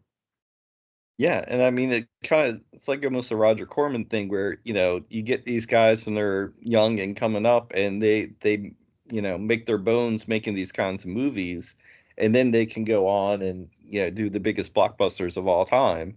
So it's always cool, not only from the seeing uh like these kind of like actors like going on to being more famous and stuff, but also people behind the screens too. Yeah, exactly. And you're right too. It's like, boy, like, yeah, it's like, you think about today, if you're making a movie like this today, I don't think a cinematographer, I mean, a lot of times you get like, it's almost like a line producer that's like the running the movie, and then you've got sort of a hired gun director, hired gun cinematographer, all of that kind of thing. But then it's like stolen from them in post, and it's like the studio that's cutting everything together and putting out the final product. Even at this time, at this time in the early '90s, it was more of a. I mean, yes, you hear stories about like Albert Pion having movies taken away from him by Canon or Van Damme or something like that. But for the most part, like you know Gregory Dark and Wally Pfister, they're shooting the movie the way they want to make it. There's definitely some expectations, like how many love scenes they're going to have and stuff like that in the movie, but they're kind of given that freedom. I mean, yeah, Fred Olen Ray is probably another one when you think of his Christmas movies. Like he's a hired gun and he's doing the Christmas movies the way that they want him to do them. But by the same token, he throws in little Fred Olen Ray touches to those movies that kind of remind you that he's Fred Olen Ray, which I appreciate. But in the '90s, he had more freedom to be Fred Olen Ray. Yeah, and I think too, like there might have been an expectation in on Dark's behalf where if he can prove he can make these movies look this good, like maybe he might be able to do kind of more uh you know A-list kind of material. And he basically kind of did a lot of these kinds of movies, and he kind of went back to porn, but I also did like Britney Spears music videos, and he did See No Evil. So I mean, he had an interesting career, but I think the big what ifs is if the erotic thriller genre, that if he was allowed to thrive in that market, I think he could have cranked out um a couple more classics. Now, like Night Rhythms, that's a good one. Mirror Images, that's another good one too. So yeah, he definitely gave us some classics there. But I think you know I think the world needs more Gregory Dark softcore erotic thrillers. Yeah, I totally agree. I think, we it would be interesting. It'd be interesting to see now that our generation is kind of the ones that have at least some money. And because I think it's our generation that are the ones that are propping up companies like Vinegar Syndrome.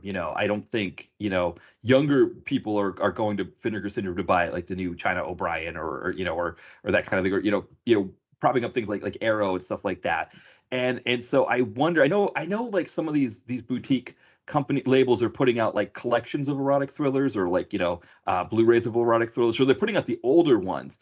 But you wonder, the other thing too, though, with the machinery, with the way movies are made nowadays, like I don't think you would even let a Gregory Dark and a Wally Pfister, like a studio wouldn't let them make the movie, like make this movie the way they made it. They would expect it to be shot in much less time. The scenes would be closely cut together and edit. It would probably be like a washed out digital film, whereas this is shot on actual film, and so it has a different look to it. Yeah, I don't know if studios let people make movies like this anymore, even if regardless of the sexual quotient.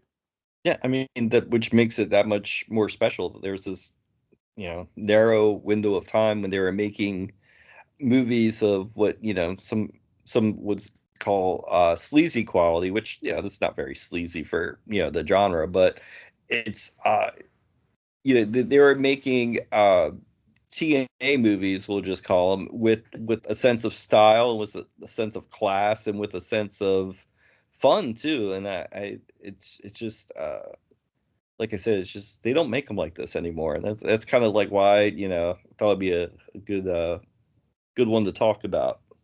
Yeah, and I think it was. I mean, this was a lot of fun. I mean, because it's fun to kind of both talk about the movie itself, which this is a classic and one that everybody should see, but also to kind of put it in context. Because, like you said, this was like almost like this narrow window of time where the pay cable stations were really getting moving and getting under getting their footing. The internet hadn't become the internet yet. So it wasn't this universal thing that everybody was on. Everybody had it on their phones and everything. And in that window, these cable companies needed programming. They were kind of really stretching their or spreading their wings to really understand what they could get away with when they weren't as hamstrung as the broadcast networks were as far as the FCC went. So they were really starting to take advantage of that space and do new things. And eventually that leads to things like The Sopranos, The Wire, some of those shows that come out later, like into the 2000s. But in this window, yeah, we got some really interesting stuff that yeah, unfortunately we may never see again, but we did get it, and it is available if you can find it.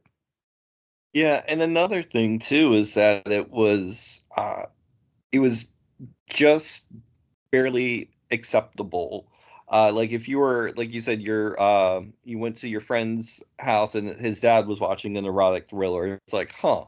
But it's like it was like one of those things where like a husband could bring it home from the video store. And he might get a raised eyebrow, but it's not like he's bringing behind the green door or something home. He's right. It has just enough to offer while still being kind of classy about it and still being you know, a, one, a movie, first of all, but two, like a movie that does have some sense of subversion about kind of what you would expect to see in a film like this. So that's what why I think it's kind of maybe not the best of the genre, but definitely one that's worthy of discussion, and one that, like I said, like when I close my eyes and I think erotic thrillers, this is kind of the one that always kind of crops up first. Yeah, for sure. I mean, now that I think about it, it's probably this movie as well. I mean, when I think of erotic thriller, I always think Shannon Whirry, and Shannon Tweet. Shannon Tweet and Shannon Whirry together. I think I always think of one of those two, and I think of sort of this sort of darker, but film stock with nylons and suits or lingerie, and usually like a nice sax playing in the background, because this movie had a lot of good sax playing as well. Yeah, this sex players always. I think you can only technically employ them as if when they were making softcore movies. I think otherwise, they probably would be on the welfare line. Yeah, exactly. Yeah, this one actually, a lot of saxophone, also a lot of keyboard. I kept a lot. I was catching a lot of notes, like it sounded like the opening to Foreigners. I don't want to live without you. This sort of like, whoa, gotta, she would be going to have sex or something like that. Yeah, so yeah, the music is always great. I mean, again, all of these things just add up to this like a really fun time. And I think yeah, people should definitely go out if you haven't seen Animal Instincts, or if you've seen it but it's been a while. I think as well. I think this is definitely worth a rewatch too. Yeah, definitely worth revisiting. You know, it's on Internet Archive, but I suggest if trying to track down a VHS copy so you can relive that old feeling of popping in the VCR and seeing all the scenes where someone's about to get naked and then all the tracking starts messing up because that was the scene where everybody was frantically rewinding and rewatching. Right, exactly. Yeah, when you rented from the video store, yeah, yeah, a lot of times you'd get those that that tracking like yeah. It's funny if you go on Tubi, if you watch Deadly Prey, that version is definitely a VHS rip, and there are moments where the tracking is kind of Oh, it that's kind of great. yeah, it floats through it. It's one of those feelings like as a kid that was always so annoying. I never thought that there would be a point in my life where it would have like a feeling of like comfort when I saw it. Well, again, that's a whole generation that they're probably scratching their head right now, like what Yeah. was. But you and I know exactly, like that was always kind of the highlight. Like, okay, like start, you know, scooching up to the edge of your seat here. We're about to see something good. Yeah. Somebody's going to take a shower, or somebody's going to hop in the swimming pool, or something. Yeah. Hot tub. Yeah, and then all of a sudden these white lines would just kind of slowly, like almost like it's like you're sitting in the desert, or something you see like sand blowing past you. It's like these lines would kind of just blow past the screen, and then next thing you knew, you missed it because yeah, yeah, exactly. Well, Mitch, as we're wrapping up here, anything that you wanted to plug? Um, Yeah, just the website, Video Vacuum at blogspot.com. You can catch me on Twitter, Video Vacuum. And yeah, man, I mean, hit me up and I'll be I'm I've been doing a thing where I've been posting a different review of some movie I've watched on physical media. I'm still like 2.5 months behind posting, but I have been watching. So I've been frantically trying to catch up. So on the website, I've just been uploading frantically every day new reviews. So you can catch me there. Yeah, I was gonna say because I'll stay on Twitter. Sometimes I'll get like I'll see like three or four at once of your tweets, and I'll kind of hit there and retweet them. So yeah, people on Twitter, if you see like your reviews and they say let's get physical, those are your physical media reviews, which are always good because I know you're kind of catching up because last year was the to be continued where you're doing all the to Right. be movies. Yeah, and just I did a lot of traveling this summer. Work kicked my butt this summer, so I kind of took a little break, you know, during the summer months. But now I'm kind of work slacking off. Be able to catch up hopefully here. So hopefully I wanted to get called up for Halloween for October to do a lot of new horror movie reviews, but it doesn't look like that's going to happen. But I'll definitely be watching them and eventually be posting the reviews. Yeah. Yeah, no, that makes sense. Yeah, and I think for us, this is we're in October now. We'll probably look to have you back on in December to do our annual discussion about the movie Elves, which is always good. To kind of remind people about that and see if either whether there's a Christmas movie or not. We could definitely it's always fun to discuss Elves anyway, even if we're discussing a different kind of movie. Yeah, I always carry my soapbox with me just in case I have to talk about elves, and so I'm like Linus with the Great Pumpkin. Like, Yes, yeah, yeah. It's we'll save the conversation because for people when we chat later. But yeah, it's always a fun. I can't not talk about elves enough. It's just yeah, it's just always a fun conversation. Yeah, I'm like I go dressed like a Mormon and I go door to door. Like, have you heard the good news about Dan Haggerty, our savior? Yeah, exactly. Yeah, we were talking about that with Wave, right? The Wave movies, like trying to proselytize the Wave movies. Yeah, if you heard the good word about that, that'd be great. Sort of, that's the kind of thing that could go viral, right? It's like, like it gets in the news people, area resident Mitch Lovell has been going door to door to sell this movie. Elves, and then you're like describing it. It's like, so apparently the movie is about Nazi elves, and it's like, oh, it's got Dan Haggerty, and it's like, there's like, and then like they're showing footage of the movie on yeah, that whole thing would be great. That would be We can dream. exactly, exactly for sure. But yeah, I mean, for right now, I mean, this movie was a fantastic one. It was a great conversation. So yeah, thank you again for Mitch for coming on. This was another fun one. Thank you, sir. Anytime. Absolutely. Thank you everybody for listening. We'll be back soon. Bye everyone.